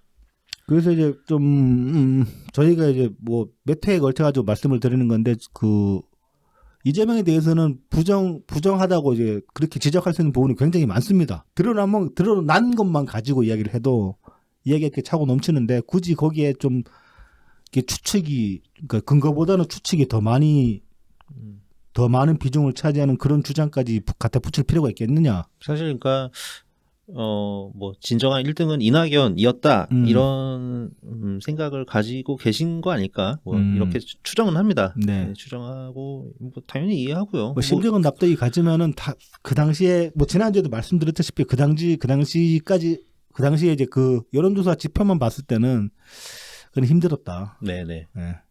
모르겠습니다. 근데 당내에 만약 경선 과정을 정말로 공정하게 진행을 했다면은 저는 적어도 그 결선 투표까지는 갈 수 있었을 것 같아요. 그럼요. 근데 결선 투표 결과가 어떻게 나왔을지는 모르겠는데. 결선 투표는 갔어야 했던 거죠. 네. 갔어야 그리고 했던 사실은 거지. 그거 아니더라도 사소입을 안 했으면 결선 투표 갔어야 됐던 거니까. 네. 애초에 얘네들이 사소입만 안 했어도 모든 것들은 사실 그렇습니다. 사소입만 안 했으면 뭐 사소입 안 하고 만약에 결선 투표에서 이재명이 이겼다. 그렇게 됐으면 또 이제 많은 분들은 여전히 그래도 이제 부정 선거에 대해서 이제 말씀을 하셨겠지만은 적어도 저희들은 방송에서 그 경선을 부정하다고 다루지는 못했을 것 같아요. 네. 과정이 껄끄럽지 못했다까지 얘기할 수 있을지 모르겠지만 어쨌든 마치 아까 그 SPC 회장님처럼 아니면 SPC처럼 뒤지려면 뭔 짓을 그러니까 뭐 그렇게 오바질들을 해가지고 딱 한 분만 그러니까 이 애초에 경선 자체가 과정이 엄청나게 이제 껄끄럽게 진행이 됐지만은 그래도 만약에 사소의만 안 했으면은 그 전 과정까지 다 털고 갈 수 있었다니까. 그냥 경선 진행이 좀 미숙했다 그렇게 털고 갈 수도 있었는데 사서입으로 확실하게 이제 방점을 찍어버린 거죠. 뭐 한심한 것들. 아무튼 이제 이 경선 복귀는 그런 차원에서도 한번 해보실만 하고 하지만은 좀 음모론적 시각은 걷어낼 필요가 있다고 본다. 뭐 그렇게 이제 말씀을 드리겠습니다. 네. 그래서 음모론 하면 또 이 인간이지. 그렇죠. 이 인간이지. 참 벗어나는데 저도 참 오래 걸렸습니다. 털 많은 새끼. 예. 이번 주에 이 뉴스도 있었어요. 이 김어준이 이제 안 그래도 대선 딱 끝나자마자 자기가 여론조사 기관을 하나 만들겠다고. 이름도 겁나 웃겨요. 여론조사 꽃. 네. 예. 여론조사 꽃이라는 기관을 이제 만들었고, 그래서 야 진짜 만들었구나 했는데 이번 주 뉴스는 그거였어요. 이 여론조사 꽃을 중앙 여론조사 심의위원회에 등록시켰다. 그렇죠. 네. 이제 이제 선관위 통제를 받는 거죠, 말하자면은. 그렇죠, 그렇죠. 관리를 받는 거고. 네. 그래서 참 이상하다. 몸깡이지. 아니, 뭐 나름 공신력을 확보를 해야 되니까 뭐 그렇게 하지 않았을까? 그렇죠. 그러니까 이게 중앙 여론심의위원회, 여론조사심의위원회 여기 등록하려면 일정 이상의 조건이 필요하더라고요. 그러니까 그 조건을 만족시켰기 때문에 그러니까 어느 정도 규모도 되고 뭐 어느 정도 시스템을 갖춘 기관을 김어준이 만들었다. 네. 이렇게 얘기할 수가 있는 거죠. 음. 그런 겁니다. 어쨌든 그래서 그렇게 됐고 만약에 이제 뭐 조금 뭐 의구심이 아직 완전히 해결된 거는 아닌데 그거는 이제 뒤에서 조금 얘기를 해보도록 하고요. 네. 그래서 이번 기회에 이제 김어준이랑 여론조사 이거 가지고 여론조사 가지고 입 터는 거 좋아하잖아요. 그렇죠. 옛날 그 2010년 이렇게 들어오면서인가 2012년 이렇게 들어오면서 낙검수 할 때 네. 막 여론조사 리얼미터처럼 막 무선 ARS로 RDD 방식으로 그렇죠. 해야 된다고. 그러면 RDD. 유선 전화 이거 하는 거 다 일부러 쟤네들 한나라 새누리당 띄우려고 하는 거라고. 주작질이라고. 그렇게 해서 리얼미터 친구의 회사가 이택수 대표가 뭐 중학교 동창이라던가 그렇잖아요. 그렇죠. 자리 잡는데 아주 지대한 노력을 했죠 김어준이. 네. 하여튼 뭐 그러면서 막 김어준이 뭐 좀 여론조사 좀 아나 보다 뭐 이런 인상도 좀 주고 그랬었는데 이제 이 새끼 아무것도 모르는 것 같다. 그러니까 결론은 그렇다. 예. 두 가지식으로 말씀드리자면 네, 촛불도 모르는 것 같다는 거예요. 네, 네, 그렇습니다. 이거 보면 볼수록 헛소리가 뭐 이재명 때문에 그런 건지 뭐 원래 그랬는지 모르겠지만 헛소리가 좀 심해진다. 네. 이게 그 이번 대선 과정에서 2월 달에 2월 초에 이제 김어준이 그 다스베이던가 거기서 얘기를 합니다. 뉴스공장에서 얘기했나? 네. 굉장히 이상한 조사를 하나 봤다는 거예요. 네. 그래서 중앙일보가 의뢰한 엠브레인 퍼블릭이라는 회사의 조사인데 이게 그 2월 4일부터 5일 네. 이틀간 이제 조사한 겁니다. 이 조사를 가지고 김어준이 지적한 게 뭐냐면은 이재명이 지지율이 직전 조사보다 올랐고 오차범위 안에서 살짝 앞선다. 그런데 당선 가능성은 윤석열이 올라갔다. 지지율은 이재명이 올라갔는데 왜 당선 가능성도 묻잖아요. 여론조사 할 때. 네, 네. 그러니까 윤석열이 당선 가능성이 더 높다고 대답이 결과가 나온 거야. 그런데 또 그 조사 안에서 정권 교체 여론은 또 떨어졌다. 그래서 이걸 가지고 김어준이 아니 하나의 회사에서 이제 한 조사에서, 같은 기관에서 조사를 한 건데 이 질문에 대한 반응이 뭔가 논리적으로 맥락 연결이 안 된다. 그래서 막 뭐 어렵다 이거 어떻게 해석해야 되냐 막 김어준이 그랬던 거예요. 막 민심이 그렇게 막 요동치는 건지 아니면 여론조사 자체가 한계가 있는 건지 이게 야로가 있는 것 같다. 이거를 이제 굳이 말을 못하고 뉴스공장이니까 뉴스공장에서 야로 그러면 안 되지. 낙공수도 아니고 그거를 못해가지고 그 냄새만 풍겨요. 풍겼어요. 참 여기서 되게 한심하다. 이게 저는 이렇게 생각이 드는 거죠. 지지율은 말 그대로 지지율입니다. 이 응답자들이 나 이 사람 지지한다. 그렇죠. 이거를 표현하는 거고 당선 가능성은 이거는 미래에 대한 전망이잖아. 그렇죠. 내가 이재명을 찍는데 짜증나. 막 내 옆에서 막 윤석열 얘기하고 윤석열 되는 거 아니야? 이렇게 해서 윤석열이 될 것 같다고 대답한 사람이 있을 수도 있단 말이에요. 그렇죠. 예. 그리고 정권 교체 여론은 이재명 한 명만 가지고 하는 게 아니잖아요. 그렇죠. 민주당 하나만 가지고 하는 것도 아니고 그 당시에 일단 정부를 이끌고 있는 문재인 정부에 대한 지지율까지 같이 들어가 있기 때문에 이거 혼재돼 있잖아요. 그렇죠. 그러니까 이게 물론 이제 뭐 맞아 들어가야 될 것 같지만 안 맞아 들어갈 수도 있는 거라고요. 뭐 이렇게 조금 어긋날 수도 있는 거예요. 그걸 가지고 막 뭐 되게 있는 것처럼 이게 어렵다 막 이러면서 그게 이제 뭔가 김어준이야말로 뭔가 굉장히 의도한 연출을 지금 이 당시에 보여준 거 아니냐. 뭔가 이제 어떻게든 뭔가 있는 것처럼. 네네네. 그래서 제가 한번 봤습니다. 네. 데이터를 싹 다 한번 모아가지고 국정수행 지지율이랑 그 다음에 이제 정권 교체의 여론 네. 이것이 이재명과 윤석열의 지지율 등락과 연관이 있느냐 네. 보니까 이건 김어준 말대로 정말 굉장히 서로 잘 붙어 나가더라고요. 네. 네.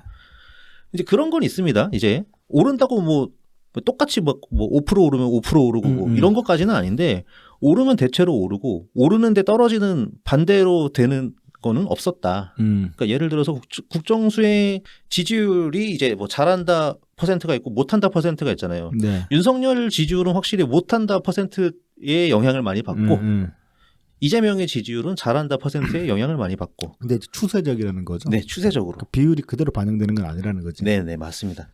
그래서 굉장히 잘 맞는다. 네. 근데 그게 이제 제가 확인한 게 이제 KSOI 무선 조사는 KSOI와 리얼미터. 그다음에 무선 면접 조사는 갤럽과 MBS. 네. 예, 그 전국 바로미터 조사. 네.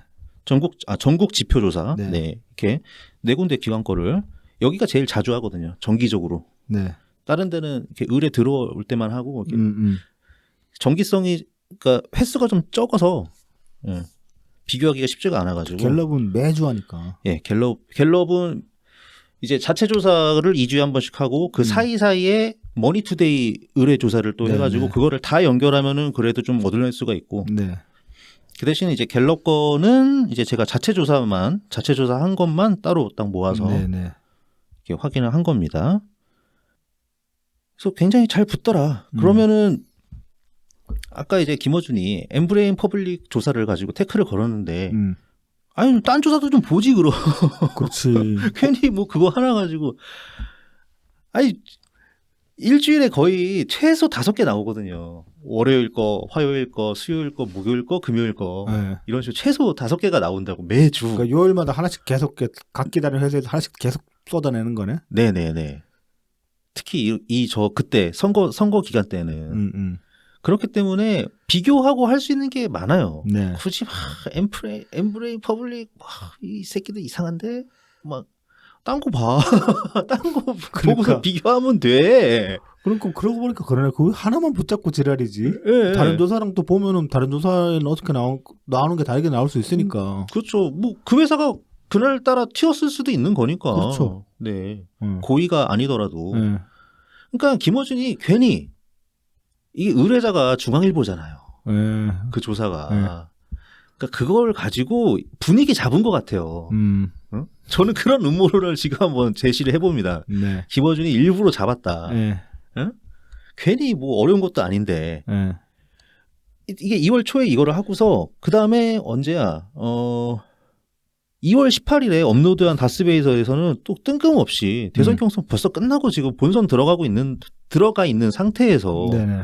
3차 경선이 신천지가 개입했다는 주장을 또 한단 말이야. 다스베이서에서 또 했대요. 이게 기사가 났어요. 그러니까 이건 정말 고약한 게 신천지 그러니까 3차 경선 결과가 어떻게 되게 이례적이라고 말을 할 수는 있는데 그럼 신천지가 개입했다는 근거가 뭐냐고 대체. 그러니까 그때 김어준의 근거는 그거였어. 뭐 이 정도로 그러니까 그러니까 여론조사에는 전혀 잡히지가 않는데 그러니까 여론조사에 그 민주당 지지층에서는 갑자기 뭐 이낙연 후보 지지율이 올라가거나 그런 게 없었다는 거야. 그러니까는 뭔가 어디선가 그 조직적으로 동원할 수 있는 게 신천지밖에 없다 그렇게 얘기를 했죠. 종교단체. 네. 근데 추측이잖아. 추정이죠. 내피셜이지. 그러니까 신천지 간부 하나로 데려와 가지고 우리가 조작했다는 인터뷰라도 따오든지 하다못해 아니면 뭐 이낙연 캠프에서 신천지에 돈 거래가 오갔다는 그런 통정 거래 얘기를 들고 오든지 그러고 나서 얘기를 해야 되는 거잖아. 이거는. 근데 추측이잖아 그냥. 네. 내가 믿을 수 없으니까. 근데 되게 타이밍이 뜬금없어요. 2월 18일 이게 투표 이제 한 20일, 30일 남았으려나? 네네. 한 달도 안 남았잖아요. 네. 18일이면. 네. 근데 갑자기 왜 경선 때 얘기를 해? 또 냄새 또 프레임질 하려고 냄새 풍긴 거잖아요. 네. 이게. 그 다음에 또 이제 2월 마지막에는 이걸 해요. 김어준 뭐 하냐? 이 KSOI가 이제 TBS 의뢰로 이제 매주 월요일 네, 네, 발표를 네. 하잖아요. 네. 얘네는 이제 무선 ARS를 한단 말이에요. 네. 근데 그때 그 ARS는 좀 윤석열이 조금 크게 이기고 네. 한 5%, 3%, 5% 그러니까 약간 오차범위 살짝 넘어서 이기고 네. 무선 면접 조사에서는 차이가 좀 줄어들거나 이렇게 이재명이 살짝 앞서는 조사 같은 것도 좀 간간히 보이고 그랬었거든요. 그러니까 김어준이 이제 KSO에 시켜가지고 야, 둘 다 해보자. 같은 회사에서 두 번 다 해보면은 이 차이가 뭔지 알 수 있지 않겠냐. 뭐 이래가지고 이걸 시킨 거야. 네. 그래가지고 이제 KSO에서 뭐 돈을 뭐 2배로 받았겠죠? 네. 네. 2배, 그래서 조사를 2개를 합니다. 그래서 무선 ARS에서는 윤석열이 1.8% 앞서는 걸로 나오고 네. 무선 면접의 조사 결과는 이재명이 7.7% 앞서는 걸로 나왔다. 이러고서 아유 이제 알 것 같아 막 김어준이 이러면서 막 해석을 뭐 결과를 말을 할 듯 안 할 듯 난 무슨 소리인지 못 알아듣겠더라고요. 냄새는 연락이 피웠지 뭐. 예, 냄새는 변죽만 연락이 올린 거지. 예, 변주고 올리는데 또 박시영은 예. 뭐 그냥 네 말이 좀 맞을 걸 막 이런 식으로 아니 이게 이런 게 있어 막 옆에서 이런 추임새를 막 넣고 그 박시영이 보면 진짜 이 업자 같은 짓거리를 많이 했다니까요 방송에서. 이택스는 오히려 말리는 분위기. 야 그거 우리도 매번 하는데 이거 결과가 이렇게까지 차이 나는 일이 별로 없어. 무선 면접이랑 무선 ARS랑 이 정도까지 차이 나는 일은 별로 없다. 이렇게 일회성 조사로 뭔가 안 것처럼 얘기하지 마라. 그렇죠. 뭐 실제 뭐 한 번 좀 틀 수도 있는 거니까 이런 거는 사실은 몇 번 쭉 해가지고 그 전체적인 통계치를 봐야 되는 거지. 그러니까 이택수가 가장 정상적인 이택수가 그나마 예 사람다운 네. 최소한 어떤 그 업자로서의 자존심, 그러니까 무슨 그 종사자로서의 자존심은 있는데 박시영은 그것도 없어요 보면 방송에서 이야기하는 거 보면은. 그러니까 이제 유튜버 된 거지, 업자 된 거지, 제대로 그렇죠. 업자 된 거죠. 정치 자영업자 된 거죠. 다시 한번 또 얘기하고 싶을 때 박시영은 내가 정치 자영업자라니까 그렇게 버럭 화를 내더니만은 아주 업자짓 잘하고 있더만 요즘 보면은. 예, 아주 잘하고 있습니다. 그러니까 김어준인데 또 선동하는 것 자체도 굉장히 이게 어리석은 짓이잖아요. 그렇죠. 김어준이 뭐 자기가 다 움직일 수 있는 것처럼 얘기하지만 자기가 이렇게 막 프레임질하고 냄새 풍겨가지고 움직일 수 있는 거는 딱 민주당 강성 지지자 한정입니다. 그게 몇 명이든 간에. 그렇죠. 예.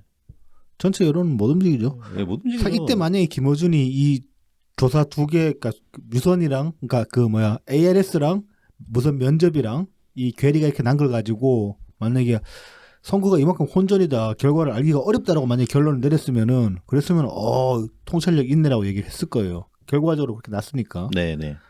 사실 뭐 지금 우리는 이제 결과를 알고 나서 지금 이 당시 여론조사를 복귀를 해서 이렇게 말을 할 수 있는 거긴 하지만은 이 당시 여론조사가 이렇게 앞치락 뒤치락하고 어떻게 그 안에 경향성을 찾기가 힘들었던 거는 충분히 납득이 되잖아요. 네. 선거 결과가 그랬기 때문에 진짜 한 치 앞도 알 수 없게 0.7% 차이의 선거였으니까 결과가. 그렇게 보면은 모든 것들이 납득이 되는데 누구도 당시에 이 혼전 상황, 그러니까 누구도는 아니지. 이제 김어준은 이 당시가 이제 혼전 상황이었고 그래서 한 치 앞을 알 수가 없다라고 얘기를 한 적이 없잖아요. 뭐 계속 뭔가 있는 것처럼. 네, 뭔가 이럴 리가 없는데, 리가 없는데 이런 분위기였단 말이야. 김어준이 2월 7일부터 이러잖아요. 네. 2월 7일에 처음 이러는데 이게 이때쯤에 중대한 사건이 하나 있죠. 2월 7일에 뭐 있었죠? 그때가 이제 제보자 A 씨의 그 폭로를 통해 가지고 김혜경 법인카드 논란이 막 나오면서 결국 2월 9일 날 김혜경이 사과를 하거든요. 그보다 앞선 12월 말 연말 2021년 연말에는 김건희가 사과를 합니다. 네. 근데 이 여론조사 이 지지율 경향을 보면은 딱 그거 따라가요. 윤석열이 후보가 딱 되면서 그 밴드웨건 아니야? 밴드웨건. 밴드웨건 맞나? 예, 윤석열이 후보가 되면서 대선 후보가 되면서 밴드웨건 효과를 아주 제대로 타고 시작을 합니다. 네. 근데 윤석열도 호감도가 낮기 때문에 굉장히 빨리 까먹어요.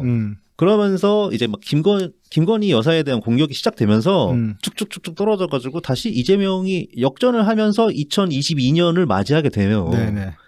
근데 그 다음에는 또 어쨌든 또 윤석열이 약간 또 반등을 해서 다시 좀 차이가 붙는데 그 다음부터는 이제 김혜경 사건이 불거지기 시작한 거죠. 복화 사건이. 네. 그러면서 2월은 이재명이 고전을 합니다. 네. 그 타이밍에 지금 이제 김어준이 이 여론조사 프레임을 들고 나오기 냄새를 풍기기 시작한 거예요. 이게. 뭐 원인도 충분히 나와 있구만 왜 딴소리를 해? 네. 김혜경 근데 또 때문에 이재명도 윤석열이 회복하는 것처럼 네. 다시 어떻게든 또 회복을 합니다. 그냥. 네. 그러니까 이게 뭐 사과하고 막 에휴 그래 윤석열 저거 되면 안 되지 이재명 힘내 뭐 이렇게 해서 또 진짜 이거는 그냥 지지자 결집 둘 다 양쪽 다 그러니까 마지막에 그냥 서로 두 개 지지율이 딱 붙어가지고 투표가 벌어지고 투표에서도 0.73%로 승부가 갈리는 그렇죠. 이 스토리 맥락이 그냥 자연스럽게 이어지거든요. 특히나 지금 보면은 그러니까 이제 뭐 결론적으로는 그런 거죠. 비호감 선거라 가지고 마음 줄 데가 없었고 사람들이 그러다 보니까 네, 이게 네. 어떤 일관적인 경향성을 볼 만큼의 여론조사로 나타나기 힘들었어요. 그러니까 정을 못 붙이니까 후보한테 많은 사람들이 그러니까 그 강성 지지층 코어 지지층만 제어하면 양쪽 다 표준 사람들이 정을 붙여서 표를 준 게 아니기 때문에 하지만 그래도 뒤로 가면 갈수록 2월 말에 가까워질수록 점점 그때 부동층이라 그러죠. 네네. 아니면 그러니까 후보를 못 정한 네. 그 지지 후보 없음층 네. 점점 그게 줄어들었고 그리고 또 뭐가 있었냐면은 지지 후보를 바꾸겠습니까? 그런 질문도 하거든요. 여론조사마다. 네. 바꾸지 않겠다라는 응답률이 훨씬 더 높아집니다. 한 10%, 70에서 80%대로 올라가요. 네. 그러니까는 진짜 마지막에는 비호감이지만 진짜 국민들이 마음을 굳힌 거야. 그렇죠. 나 저 새끼가 더 싫어. 네. 아니야, 나 저 새끼가 더 싫어. 이렇게 마음을 굳히고서 붙은 거야. 네. 그러니까 투표율도 높았잖아요, 결국. 네. 투표율이 낮지 않았잖아요. 네. 이번 대선 때. 네네. 그 상태에서 0.73% 차이가 난 거예요. 그러니까 이 사람들이 그 짜증을 꾹꾹 눌러가면서 어마어마한 투표를 한 거예요. 대선 투표를. 그러니까 비호감 때문에 투표를 했죠. 저 새끼 되는 네. 거를 못 보겠다고 투표를 한 거죠. 그러니까. 다들. 예. 그걸 겸허하게 못 받아들이고 말이야. 그러니까 김어준도 말이야. 그리고 비호감 선거였다는 거는 뭐 결과 나오기 전부터 이미 그 양당 후보가 결정됐을 때부터 나온 얘기고 그러면은 애초에 비호감 선거라는 그 프레임을 놓고 선거 뭐 여론조사 결과를 보면은 어느 정도 또 납득이 되는 부분이 있거든요.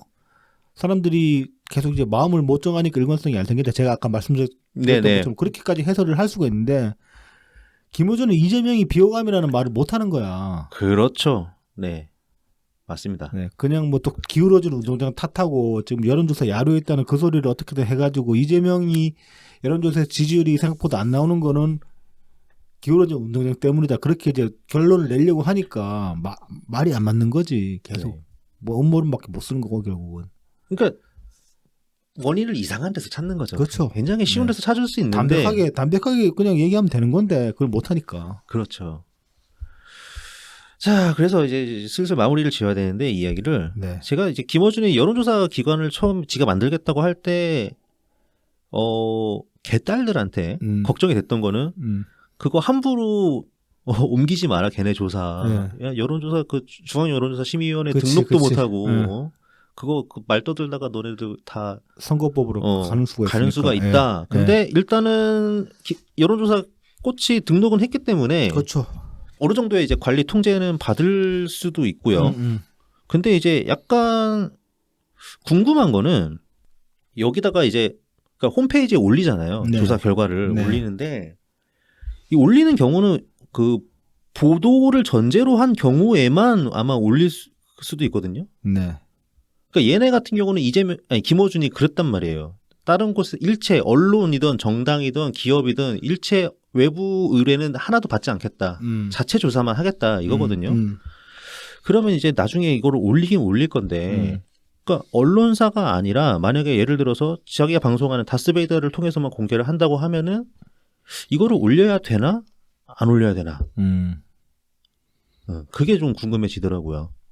그러니까 이거는 사실 선관위에서 답할 내용인 것 같기는 해요. 네. 네. 그리고 그다음에 이거 과연 사업성이 있을까? 얘네 그 의뢰를 하나도 안 받겠다고 하는데 네. 그거 후원금만 가지고 운영하기 제일 빡셀 것 같거든요. 얘네가. 호구들을 무시하지 마십시오. 어쨌든 요즘은 여론조사가 이동통신사, 그러니까 SK, 뭐 KT, 네. LG U+, 네. 여기서 번호를 받아다가 많이 조사를 해요. 네. 그래서 번호 한 개 비용이 한 330원 정도 한대요. 번호 한 개 비용이. 그러면은 이제 뭐 보통 이제 번호를 몇 개 정도 받냐면은 한 3만 개, 못 받아도 한 3만 개는 받습니다. 네네. 3만 개 받아서 해요. 네. 그러면은 이제 비용의 한 절반이 이 번호 따는 네. 이런 비용이고, 그 다음에 이제 여론조사 이제 샘플당 이거는 이제 보통 의뢰 측에서 내는 건데 그 한 사람한테 이제 이 질문지 하나 받아내는 게 네. 뭐 12,000원에서 15,000원 한다고 합니다. 네네. 그래서 이런 저런 거 다 합하면은 여론조사 한 건에 네. 이제 1,000명 표본이죠, 보통. 네. 1,000명 거 하는데 3,500만 원 정도 들어간대요. 그러니까 원가는 여기서 얼마나 될지 모르겠는데 뭐 한 2천만 원 잡을 수도 있겠죠. 만약에 근데 얘네가 일주일에 딱 한 번 여론조사 한다. 네. 그래도 4번 하면은 뭐 월 8천에서 1억 정도는 비용이 필요한 거죠. 그렇죠. 예. 네. 2천만 원짜리로 딱 원가로만 한다고 해도 이익 남겨먹지 않고 네. 그거 운영할 수 있을까? 할 수 있을걸요, 김어준이면은. 할 수 있나? 그 저기 벙커 호구들이 워낙 많기 때문에 정규 회비 한 10만 원씩, 10만 원, 5만 원씩 해도 들어갈 사람 많을 걸. 네네. 역시 1등 기업이군요. 1등 업자는 보고 다르네. 이게 스케일이. 뭐 그럼 열심히 하십시오. 그래서 이제 이 김어준이 이 여론조사 회사를 만든 게 뭐 어떤 정치적인 야망, 네. 아니면 자기 어떤 영향력을 더 확대하기 위해서 그래서 그러는 건지 아니면은 수익 사업에 좀 더 방점을 찍은 건지 저는 그건 좀 헷갈려요. 지금 아직까지 판단이 잘 안 가요. 저도 헷갈리긴 하는데 만약에 영향력이라고 하면은 좀 무시무시한 결과를 나올 수는 있을 것 같아요. 왜냐면은 이 2년 뒤에 총선이잖아요. 2년 뒤에 총선인데 총선 본 게임보다도 민주당 예비 후보, 그렇죠. 후보 경선. 그렇죠. 경선 때는 확실하게 영향력을 발휘할 수 있죠. 만약에 얘네가 여론조사 해준다. 네. 그러면은 전국에 한두 군데겠습니까? 그러니까요. 민주당 같은 전국구 정당이 하기야 그 선거 시즌만 노리면은, 그러니까 경선 시즌만 노리면은 쏠쏠할 수도 있겠다 꽤.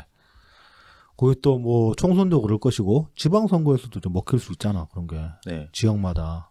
뭐 윈지코리아랑 뭐 좀 나눠 먹어가지고 조사하면 그렇죠. 서로 네. 그 갖추고 있는. 그러니까 윈지 같은 데서 뭐 윈지나 뭐 리얼미터나 마찬가지로 그런 데서 당 전체의 그 캐파를 다 먹을 만큼 능력이 안 된다고 치면은 그렇지, 좀 나눠 먹어야지. 나눠 먹으면 되는 거니까. 민주당 거를 한 3등분, 4등분 해가지고 나눠 먹으면 되는 거니까. 거기에 이제 김어준도 당당히 한 숟가락 올리는 거지. 그렇죠. 그것만 해도 생각해보니까 돈이 꽤 되겠다. 네. 그리고 영향력도 발휘할 수도 있죠. 그렇죠. 뭐 윈지 그 박시영이 하는 것처럼 뭐 선거 컨설팅도 뭐 지가 하겠다고 그렇죠. 하고 하면 네.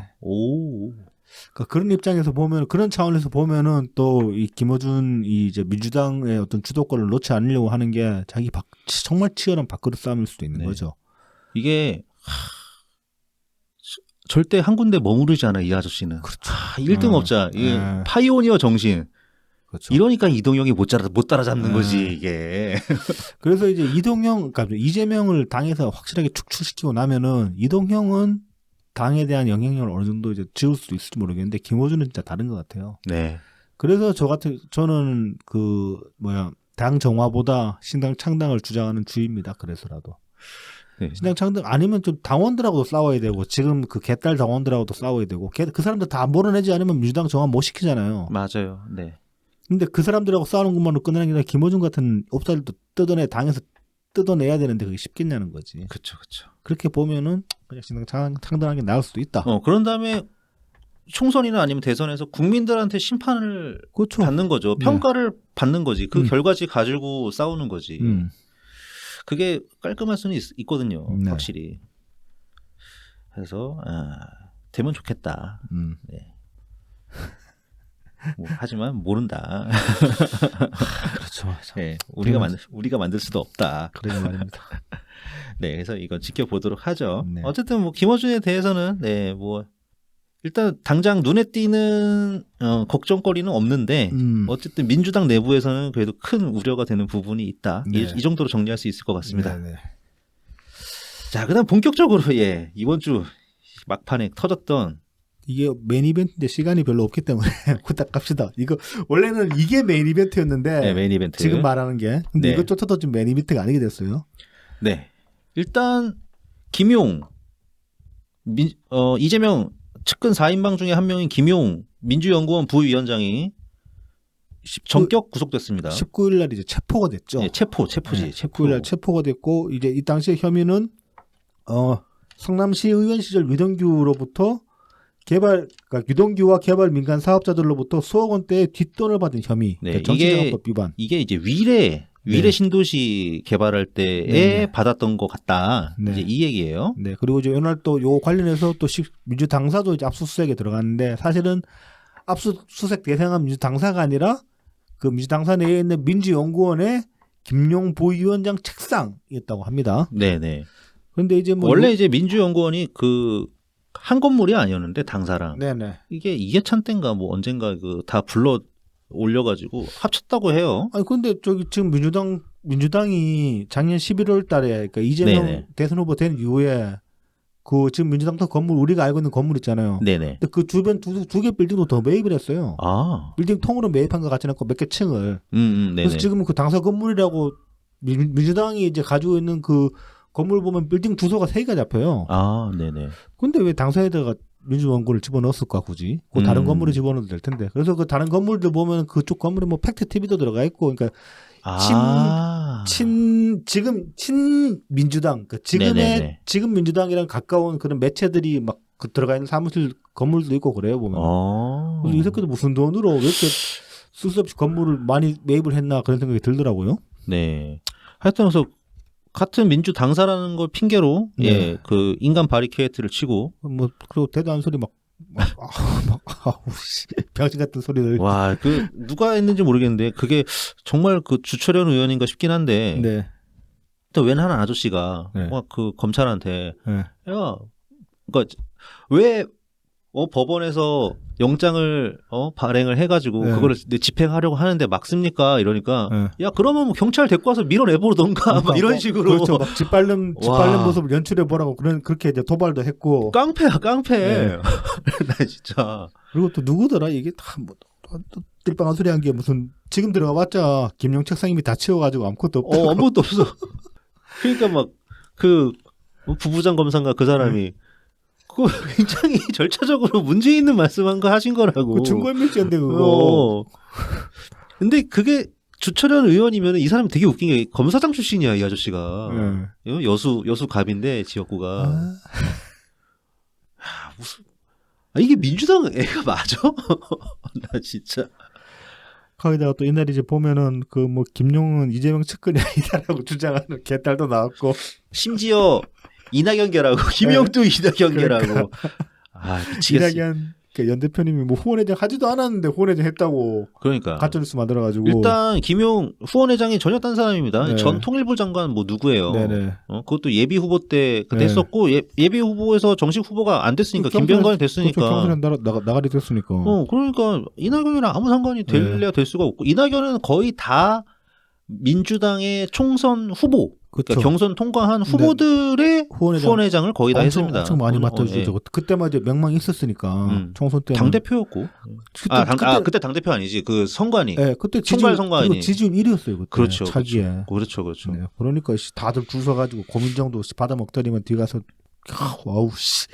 그리고 그 김영희 이재명 측근 아니라는 이 주장을 하는 개딸들이 여러 있었는데 네. 그 중에는 보면은. 김혜경도 뭐 이재명이 부인이 뻘짓하는 거 어떻게 알았겠냐. 그래서 김혜경 뻘짓도 이재명이랑 상관이 없고 동호 뻘짓도 뭐 그 다 큰 아들이 그러는 거 이재명이 어떻게 알았겠냐. 이재명이랑 상관이 없고 김용도 뭐 측근 아니고 네, 다 부정하는 거예요 이제. 개딸만 측근인 걸로. 네네. 그래서 이제 하룻밤에 아주 난리 브루스를 쳤고, 그렇죠. 네, 그 다음에 이제 그 다음날 긴급 의원총회를 합니다. 네. 그래서 뭐 이재명이 여기서 뭐 국정감사 중에 야당 중앙당사를 압수수색하는 것은 대한민국 역사상 처음 있는 일이다. 네. 이건 탄압이다. 네. 국감 중에 한 거는 처음인 게 맞아요. 그렇죠, 하지만은 그렇죠. 야당 중앙당사를 압색한 건 처음이 아닙니다. 그리고 그렇죠. 아직 그리고 압수수색 못했잖아. 니네가 바리케이트 그렇죠. 쳐가지고. 못했죠. 못하기도 했고. 옛날에 새누리당일 땐가 자유한국당일 땐가 뭐 그 대선 자금 불법 대선 자금 네. 때문에 그때도 이제 검찰에서 압수수색을 하려고 했었어요. 네. 예. 걔네들도 아마 똑같이 막았던 것 같아요. 막고서 막 그때 민주당은 야 당당하면 그냥 수사 받아라 뭐 이런 그렇죠. 식으로 나왔지. 네. 그리고 그게 뭐 딱 정확하게 바뀐 거예요. 저는 이제 제가 기억하는 건 통진당 당사 압색돼 가지고 서버 이제 서버 네네. 검찰이 들고 간 거 그런 경우도 있었고. 걔네는 밀렸지. 그 새벽에 들어와 가지고. 아 새벽이었어요. 네. 그때 저도 있었거든. 그렇구나. 엄마가 맞거든. 현장에. 네. 네, 인간 바리케이트. 흑역사가. 네. 과거 잠시 인간 바리케이트. 자, 그다음에 이제 박홍근 원내대표는 일주일 동안 딱 3번밖에 출입을 안 했다. 김용 부위원장이. 그런데 그러니까 김용 물건이 뭐 있을 게 없다 이런 얘기를 네. 하는 거겠죠. 이거 백총이 어저께 얘기했지 싶은데 네. 이거 저기 뭐야 박홍근 지금 3번 출입했다 그랬잖아요. 이것도 이 자체도 문제가 돼요. 왜냐하면 민주연구원 부위원장은 상근 부위원장이거든. 상근직이니까 월급 도둑질한 거야 그러면은. 그렇죠. 이 새끼 이걸로도 좀 횡령죄로 구속시켜야 돼. 맞습니다. 뭐 그러면서 뭐 이제 하나만한 네. 뭐 민주화 이후 국가적 긴급 현안을 내팽개친 채 뭐 무도하고 뻔뻔하게 야당 탄압에 전면적으로 나선 아니 검찰이 했다고. 그러니까 검찰이 했다고. 검찰 일하잖아. 검찰 자기 일 하는 건데. 진짜 프레임질 진짜 너무 지긋지긋해 진짜. 네. 그래서 이제 22일 날은 결국 이제 김영희 구속이 됐습니다. 네, 완전히 이제 구속이 됐죠. 네, 됐는데 이제 이게 보면은 구속 사유에 이제 영장 판사가 말하기를 증거인멸 우려가 있다. 그러니까 이거 지금 당사 틀어맞고 뭐 책상 다 치웠네 이런 소리 하니까 네. 구속됐다고 볼 수 있는 거야. 네. 판사님이 보기에 네. 했어 이렇게 되는 거지. 저 새끼들 나 냅뒀더니 뭐 진짜로 증거인멸하네 그러고. 안 되겠는데? 하고서. 그러니까 김영희 지금 구속된 거는 이 민주당 놈 여기 나와서 뭐 저 책상 다 치웠네 그런 소리 한 그 의원들 때문이다. 네. 저는 그렇게 주장합니다. 그리고 그 의원이 검사 출신이다. 검사장 출신이다. 그래서 이제 이런 총국이 빚어졌고 원래 이게 이제 금주의 메인 이벤트일 줄 알았는데 와 이때만 해도 뭐 네. 기분 좋았죠. 네. 기분 좋았는데. 우리 막 축제였잖아 거의. 네. 근데 진짜는 따로 있었다. 예. 네. 진짜 센 게 이제 어제 최근 이제 구속 기간 만료로 네. 예, 유동규 씨가 구치소 밖으로 나왔습니다. 그러면서 이제 20일 날 이 양반이 이제 20일 날 자정인가 출소를 했는데 뭐 그리고 이제 몇 군데 이제 언론사와 인터뷰를 가졌어요. 근데 그 중에서 제일 센 인터뷰 나온 데가 한국일보 인터뷰거든요. 여기 이제 21일 밤에 인터뷰를 하고 자정에 인터뷰를 하고 22일자로 이제 이게 기사가 나왔어요. 이거 다들 보셨겠지만 이게 워낙 명대 주옥 같은 대사들이 향연을 해가지고 이거를 안 할 수가 없었어요. 저희가요. 네네. 너무 꿀잼이라. 예, 최대한 뭐 정리를 해서 해보겠습니다. 뭐 제가 질문자를 할 테니까 답변자를 하십시오. 네, 알겠습니다. 네네. 미동규를 하십시오. 왜냐면 미동규가 성남 사람이야. 아, 그렇죠. 네. 저 안남 사람. 네. 자, 그래서 2021년 4월부터 8월까지 남욱 변호사에게 8억 원을 받아서 김용 부원장에게 전달했다고 검찰에서 진술한 건가? 그건 내가 말할 게 아니라 검찰이 할 일이다. 검찰에서 옳고 그른 걸 정확하게 말하고 법정에서 밝혀야 될 일이다. 내가 벌 받을 수 있는 건 벌 받을 거고 같이 받을 거는 같이 받을 거고 그 사람들이 받아야 할 건 그 사람들이 받을 거고 다 정확하게 말할 거다. 이건 영어 대사 아닙니까? 진짜.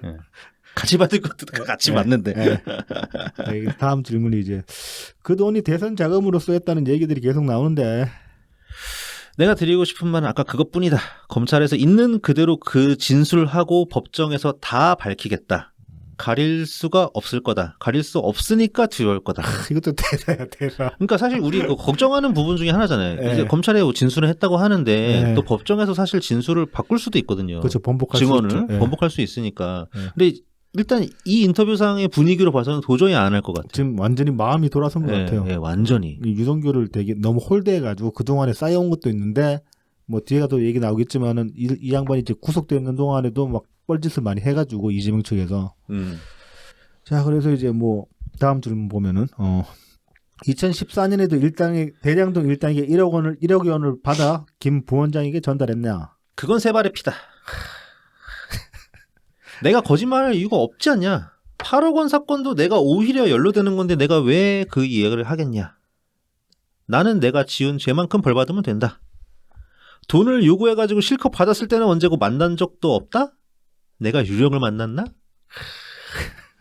그러면 돈을 직접 전달한 적이 있는 건가? 그렇다. 이재명에게 전달했나?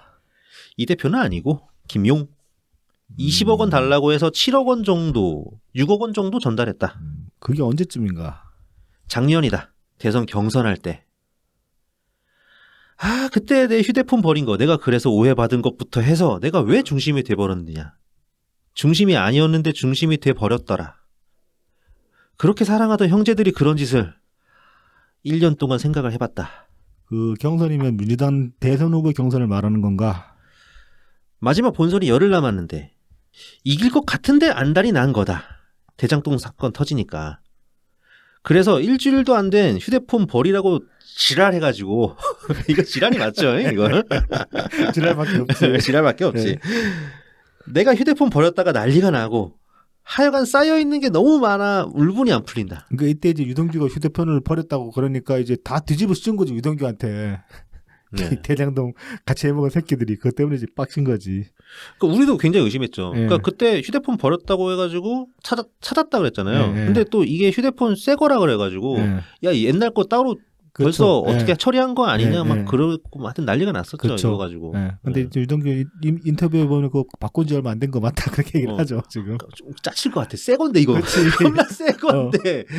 뭐 아이폰 10밴 그런 거일 수 있는데 아깝지. 그러니까요. 그래서 지금까지 들어간 돈이 얼마라고 생각하면 되나? 들어간 돈? 예를 들어서 유흥주점에서 술을 한 100번 마셨는데 술값 한 번 낸 적이 없다. 김용? 정진상? 정진상. 그것만 해도 얼마일까?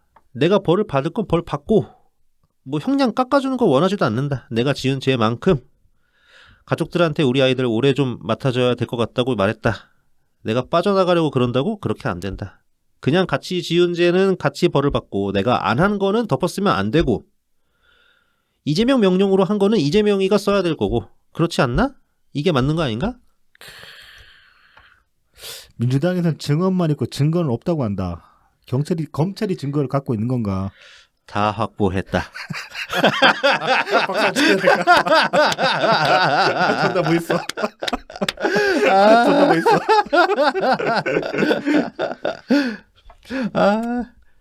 민주당에서는 당신을 지칭해 핵심 주범이라고 했다.